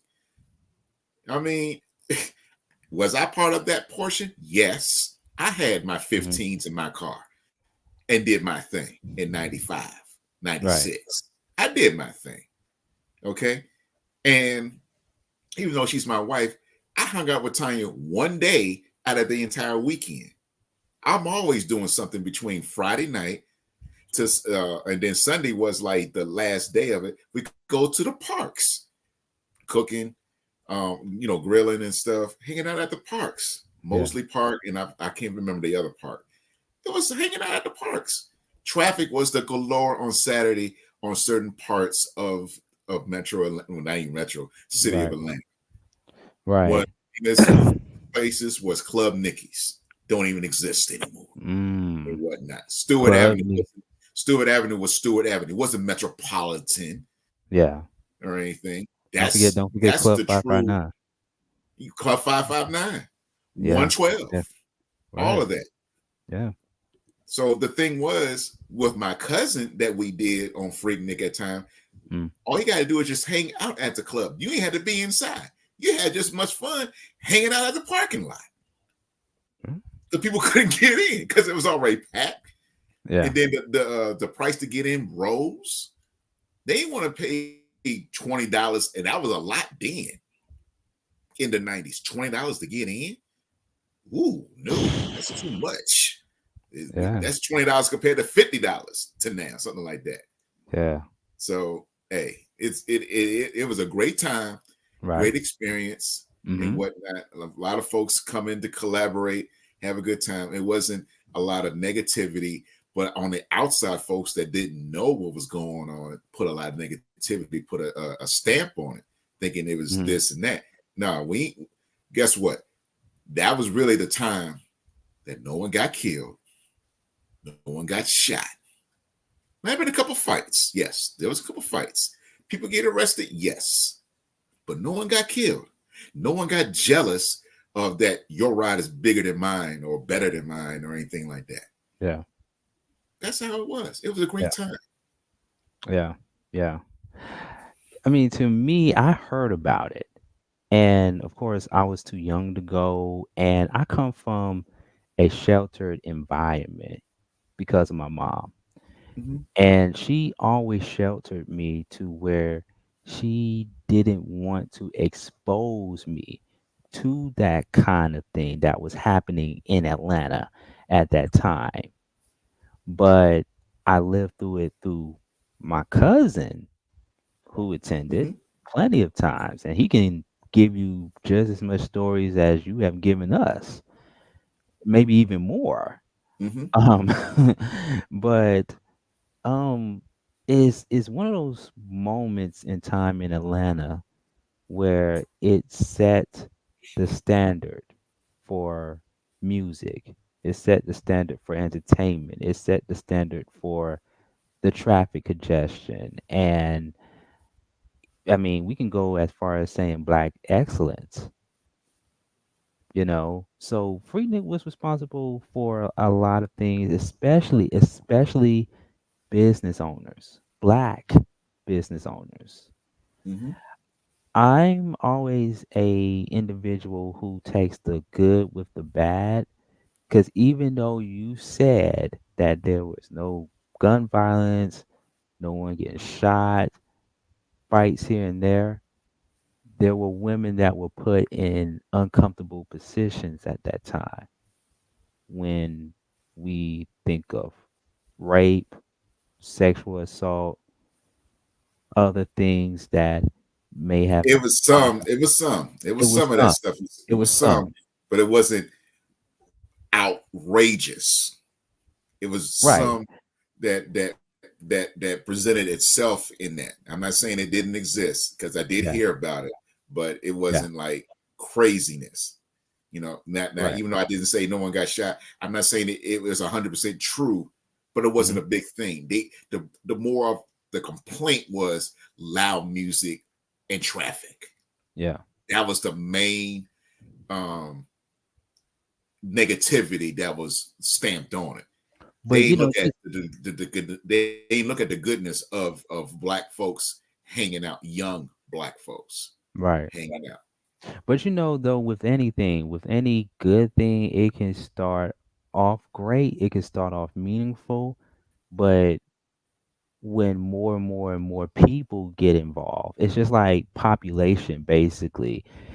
When more and more people get involved, or more and more people relocate or migrate to a certain place in the world or city area and stuff like that, it's going to get hectic. It's going to get crazy, right? Because Freaknik didn't start in 95, 94, 93. It started years before that, right? Because I was born in 84. So I was in Atlanta before Freaknik was even a thing. Right. but yet I was still young to be a part of that. I was little to be a part of that. But at the same time, uh, whenever something is curated and created and attracts crowds, it attracts so many people and stuff, it is going to get a bit out of control to where, hey,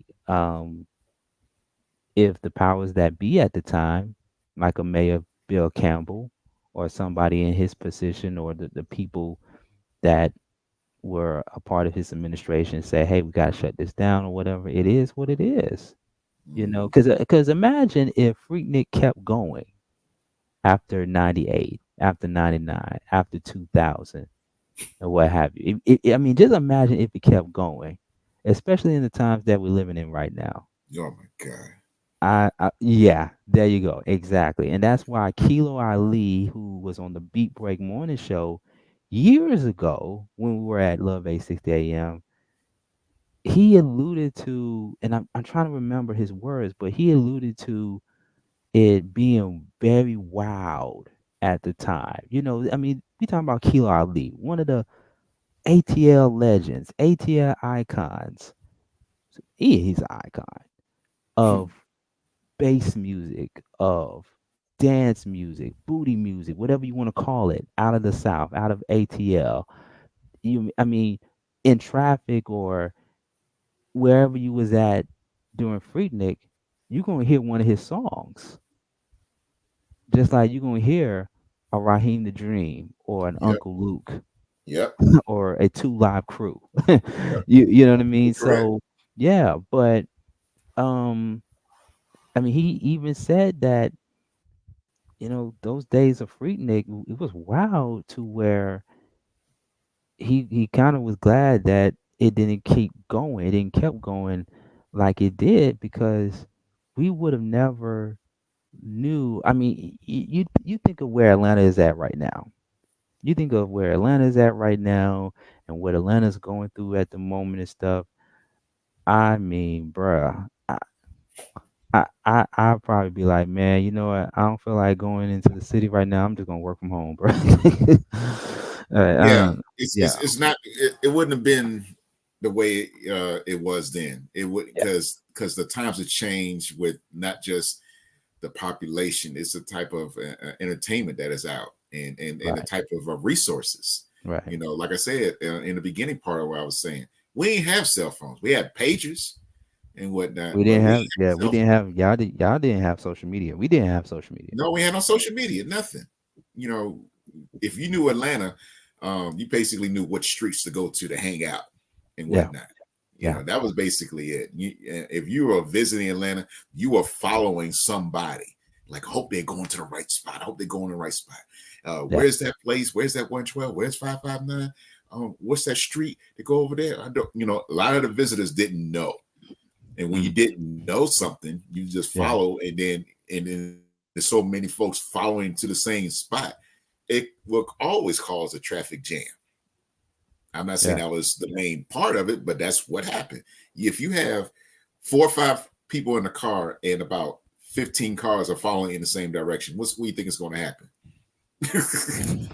That's what's going to happen. It's going to look like that bridge that collapsed in Baltimore. Exactly. It's going to get congested and whatnot. Like, hey, and then you can't go anywhere and whatnot, and people just hanging out and stopping in the middle of the street and like, hey, someone turns some music on and they're like, hey, you like that? Hey, okay. Head and Mohead.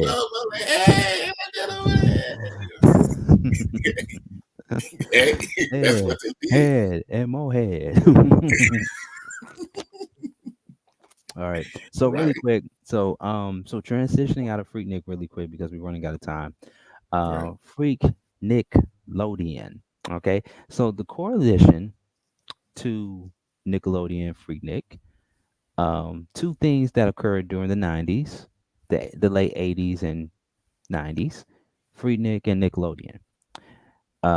Was not a part of Freaknik, but I definitely was a part of Nickelodeon from the comfort of home and the TV set. So That's a There you cable. go. Cable television. So it's interesting that I bring up Nickelodeon really quick and the documentary that came out called Quiet on the Set.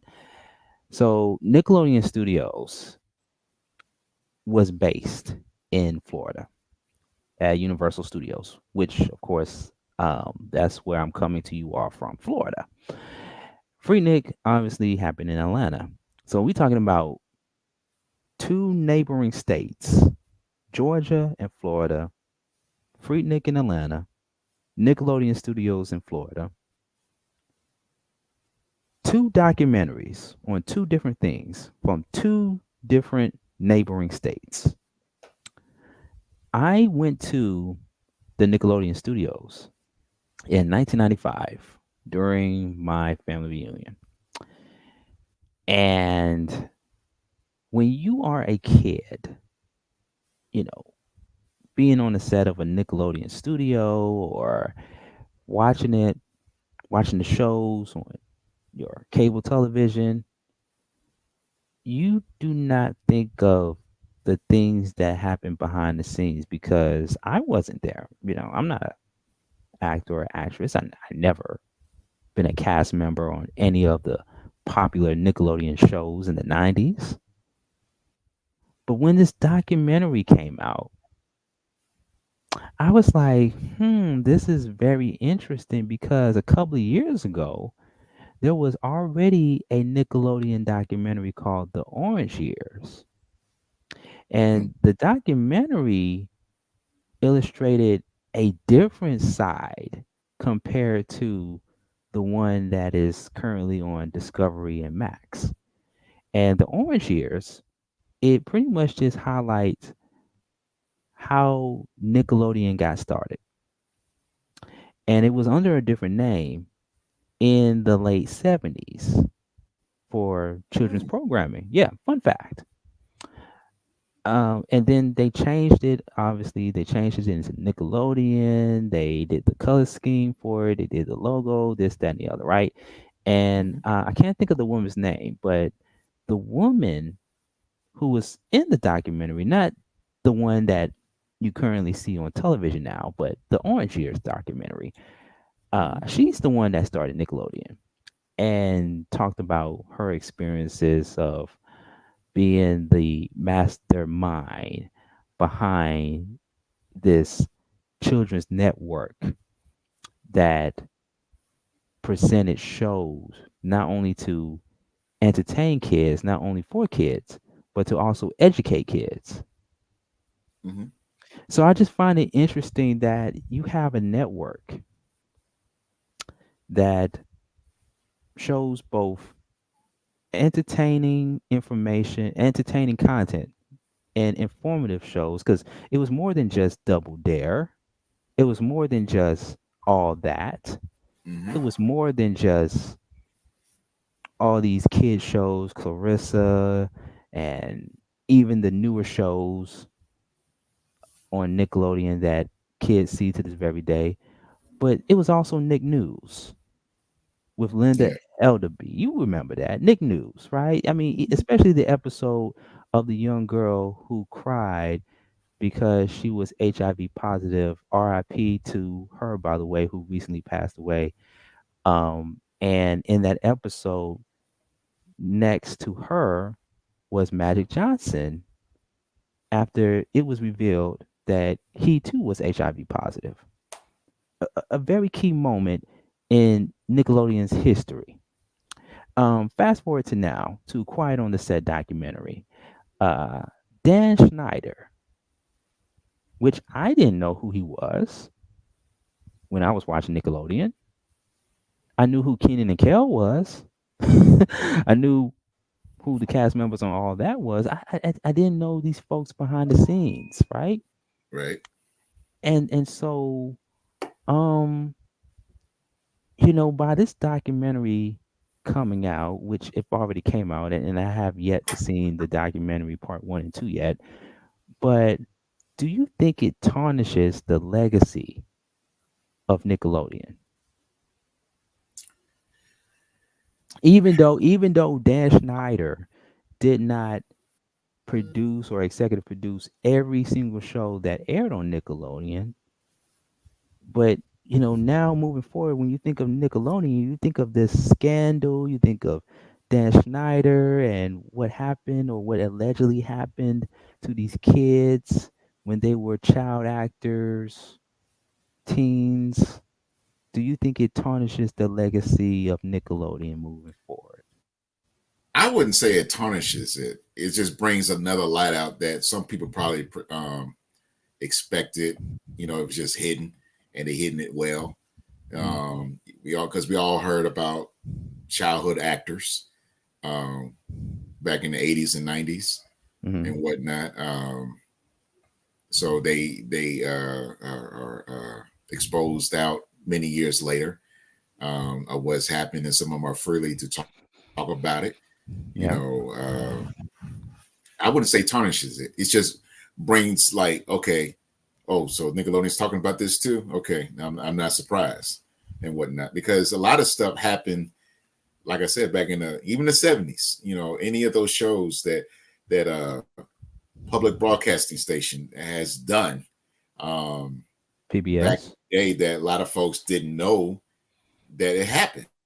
And now if they're bringing it to light, that just tells me, it just adds another particular format type of show that they didn't escape it, because everybody basically dealt with it. That's why there's so many rules and regulations placed today dealing with it. It's just that now, instead of being at a regular studio like where most stuff is at, people are doing stuff from their home and whatnot, and seeing what the international viewership would do. Even though maybe some Americans may do it, but when you put it on the internet, it's for international based. That's the key thing. Like what we're doing is internationally based. So that's why things have changed, and it's making awareness of what happened and what not to do anymore. This is why they got these things in place to help protect young actors and actresses coming up in this industry, because it hurts that the child is making X number of dollars and the parents are trying to figure out how to get all that money, and the child actor is not getting anything and whatnot, or reverse it, like, all right, I'm making all this money, I ain't giving my parents nothing. You didn't help me. My producer, my agent helped me do it. They were more of a parent to me, and whatever the case may be, it's just totally changed from 30, 40 years ago to the present and whatnot. So it's what to do, what not to do, what to look at and what not to look at. Right. Yeah. You always have to put yourself in other people's shoes and just think that, okay, well, if I was a child star, which I came this close, TJ Rollum, if anybody knew my history, I came this close to being a famous child star. This close. I got to put myself in other people's shoes and be like, man, how would this affect me long term? Would I be the person that I am today? I've heard so many horrific stories of child stars that grew up famous, come across a lot of money, come across stardom, fame, and then behind the scenes, depending, if you was in that space at the time, being exposed to a lot of things that causes you to lose your innocence. Right. It is a very traumatic thing. Very traumatic. And I always think about, like, would I be the person that I am today? I don't think so. I don't think so. Yeah. Money changes, folks. Money changes. Well, it's not just money. Well, it's not just money. It's not just money. Well, yeah, I mean, the fame is the money, the fame, but it's also the lifestyle. The lifestyle, the people that you surround yourself with, getting caught up in a different kind of culture, especially in Hollywood, Los Angeles, and what have you. Look, some of the child stars, some of the people that I've seen, like very innocent, very young, and very full of light and everything, as they become adults, looking at them or seeing them in interviews and even looking at how they look and everything, you like, damn, is he in a gang now? Is he, you know what I'm saying? Like you look at somebody like Orlando Brown. You look at Orlando Brown. And I wonder if the fame, like what you said, DJ Roland, the fame and the things that he was exposed to in Hollywood, I wonder if that what did to him. Because if we're going to talk about the fame, right? We're going to talk about the fame, the fortune, and everything. Okay, what's also a part of the fame and the fortune, other than the money, and other the circle, being recognized, drugs. Yeah, but I'm looking at the recognition because it's going to lead you, and it's going to lead you to a good way or bad way. Yes, you're saying with the drugs and whatnot. It's all depends on that particular individual. I always thinking about, in my opinion, this is the real person I really think about. He wasn't a childhood star, but he transitioned his whole career. Ice-T. Everybody that is like around my son's age know Ice-T is part of SVU. But I knew Ice-T, and I didn't know who he was really when I saw him in the 80s and whatnot, when he was doing breaking and whatnot. And then I really heard about him in towards the late 80s when he had his rap career going, when he actually did start rapping with on breaking. It's just that how he transitioned his career, and then he was looked at as a sellout because he started acting and whatnot, because he ain't being tough and all that. That's just an example, even though he was an adult, but he did transition to where he's at now. It's about a hustle. It's all about the mindset and everything. And some people have a weak mindset. And then some people get influenced easily. You mentioned the drugs. Yes. And that's the sad part. I'm thinking about like the children from Different Strokes. How those three kids, Gary Coleman, I forgot his name, the one to play Willis, and I think it's Dana Plato and whatnot. How all of them changed. Say it again. Todd Bridges. Thank you. Yeah. How those three life completely changed after the popularity of the show. Right. They just throw you out, get a whole bunch of money. Everybody likes you, but you're still a child. You're not a cartoon. You don't stay the same age as Bart Simpson for 30 years. You grow up. You grow up, and you're not getting the same popularity. You're not getting the same roles, And then on Gary Coleman's side, because of his size, he doesn't get the full credit that he needs to do as being a grown man, thinking like he still needs to play some type of child actor when he's a grown man. He just happens to be short. So it plays a lot. It plays a lot on and kind of slipping into it. I'm thinking about Michael Jackson, on how he started in Gary, Indiana, with his brothers, and they just and his papa told him to do this and whatnot, and he blossomed, but he didn't get the childhood that he wanted. Yeah, you see what happened with him, So things happen. It's all about the mindset. It's about your own personal mindset and who helps to lead you. If you have a weak mindset, you're gonna follow what he or she says, or have that mindset like, I'm gonna do what I gotta do to be better. Yeah. So man, I think I'm gonna watch the Quiet on the Set documentary first before I watch the Freaknik. Okay. Yeah, I think I'm gonna watch it.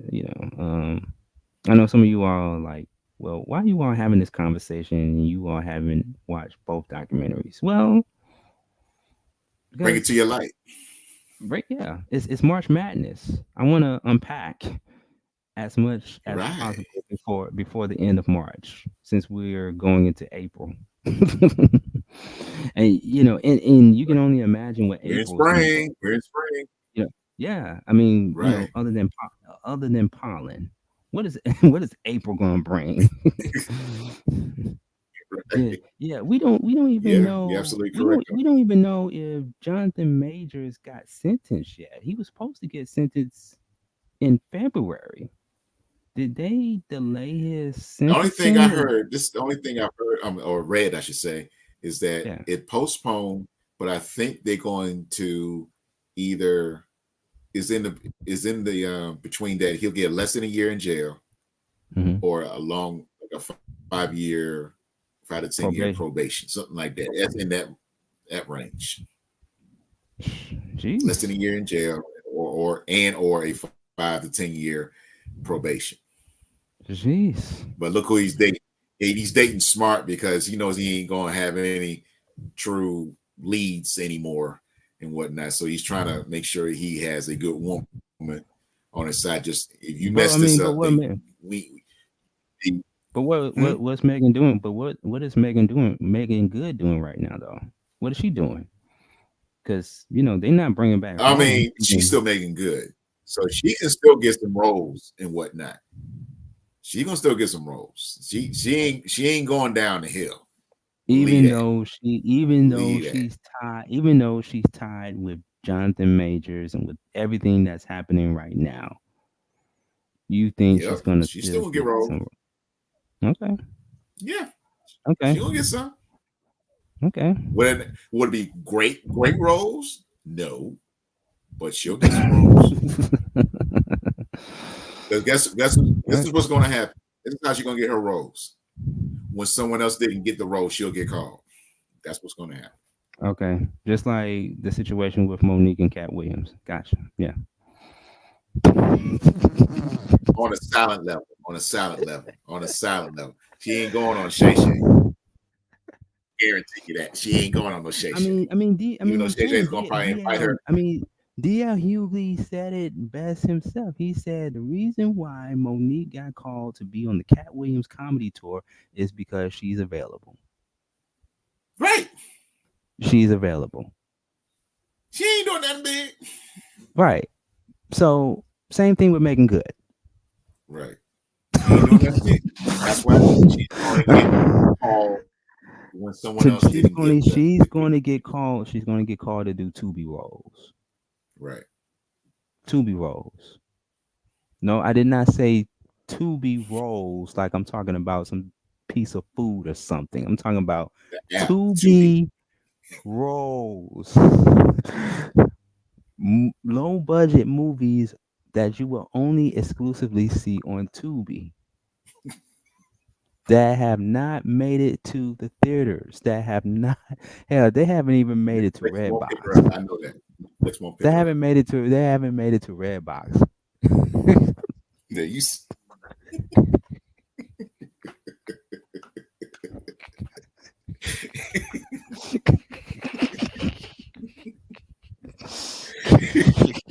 Like I said, Netflix won't even pick her up. I guarantee you that.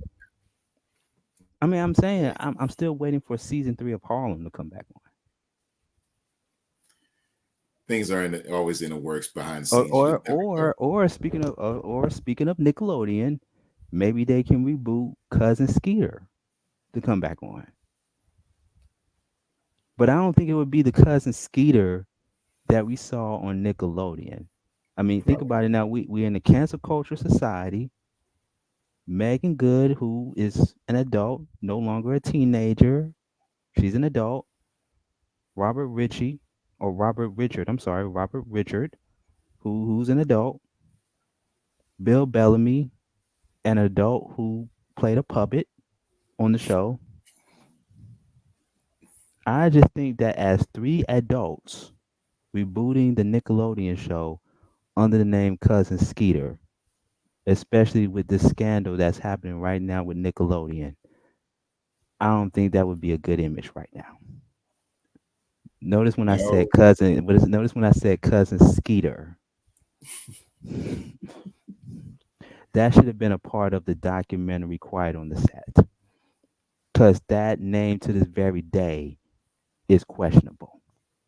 Cousin Skeeter.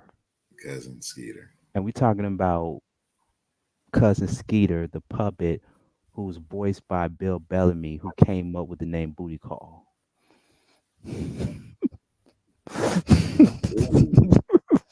just a little, just a fun fact. I'm just saying. I was gonna go into cartoons, man. You know, Cartoon Network, and we're using new voice actors or something. Okay. Hey, look. Hey, don't be surprised if they come out the Cartoon Network and Adult Swim. Don't be surprised. Don't be surprised. All right, so folks, we gotta wrap it up.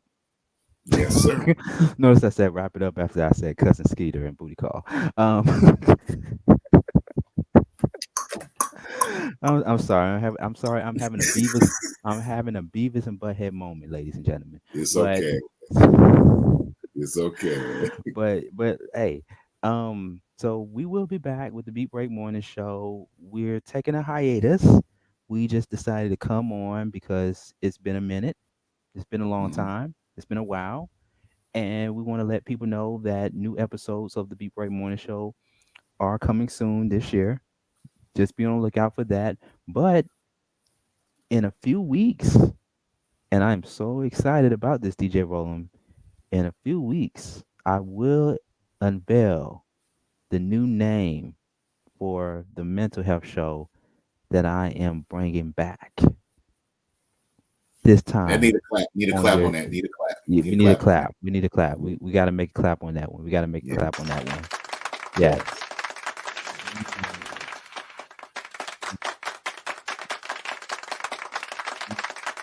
Hey, I can't say the name of it right now, but you all gonna just have to wait for it. You all gonna have to wait for it, and I'm telling you, I mean, I'm so looking forward to it, and it's a part of the rollout of so many great things that are getting ready to happen this year, DJ Roland. But I'm gonna still be down here in Florida, continuing my mission to help the people down here in Florida. But please, as you can see at the bottom of your screen there, the Cash App, $Reach One Communications to support the content. And any and all archive shows of the Beat Break Morning Show are on YouTube. Just subscribe to our YouTube channel, Beat Break Radio. And you can even go to reachonenetwork.tv. Everything is there, from where you can download the Podcast FM app to other platforms that you can go to get the show, to be a subscriber. It's a one-stop shop for everything. So make sure you go there, reachonenetwork.tv. DJ Roland, how can people follow you? As always, follow me at DJ Roland on IG and X, Twitter, and follow me at DJ Roland Townsend on Facebook. And definitely, we'll talk and get a good deal. So if that's what you want, no freebies. No freebies. No $100 jobs either. No $100 jobs. Get it. That part. Like that. But you can pay me $100. You can pay me $100 per hour for a consultation. There you go. That's yeah, for a consultation. But as always, people follow me at Sean Garvey ATL. We have multiple social media platforms: Sean Garvey ATL, Reach One Network, or Reach One Media TV, Podcast FM Now, Reach One Network Podcast. We everywhere, people. YouTube, Beat Break Radio, Facebook, Sean Garvey. I mean, damn, DJ Roland, we got too many damn social media platforms. But that's why we have Reach One Network.tv. So you can go to any one of our social media sites. But yeah, most importantly, wake up to the Beat Break Morning Show, weekday morning, 6 a.m. to 10 a.m.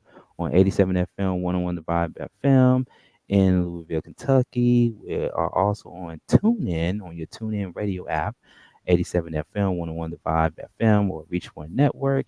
and continue to support us, ladies and gentlemen. And yeah, I feel like I'm forgetting some. I feel like I'm forgetting something else, DJ Rollum. Some announcements. Well, I'll be back on. I'll be back on Yeah, live. we'll be back on, and I'll be back we'll on live. announce it. I'm not going to announce the Twitch thing. Got to get my audio together. Yeah. Video. So once I get 100% of that, just be on the lookout for DJ Rollum on Twitch. Right. Absolutely. And we may do another special edition of Soul Dates Live this weekend, this Saturday at 10 a.m. Dating edition for Soul Dates Live. I might put myself out there. I might. I said I might. We'll see. I might. I'm just saying. You know what I'm saying? I'm down here in Florida, so yeah. I'm taking Soul Dates Live on the road to Florida. All right. Yeah. But I hear there's a type of rain going on right now, so I got a jet. A type of rain going on in the background that you can't hear. That I can hear. I gotta take care of that. Oh yeah, we gotta go, y'all. All right. All right. Until the next time. All right then. Later. Peace.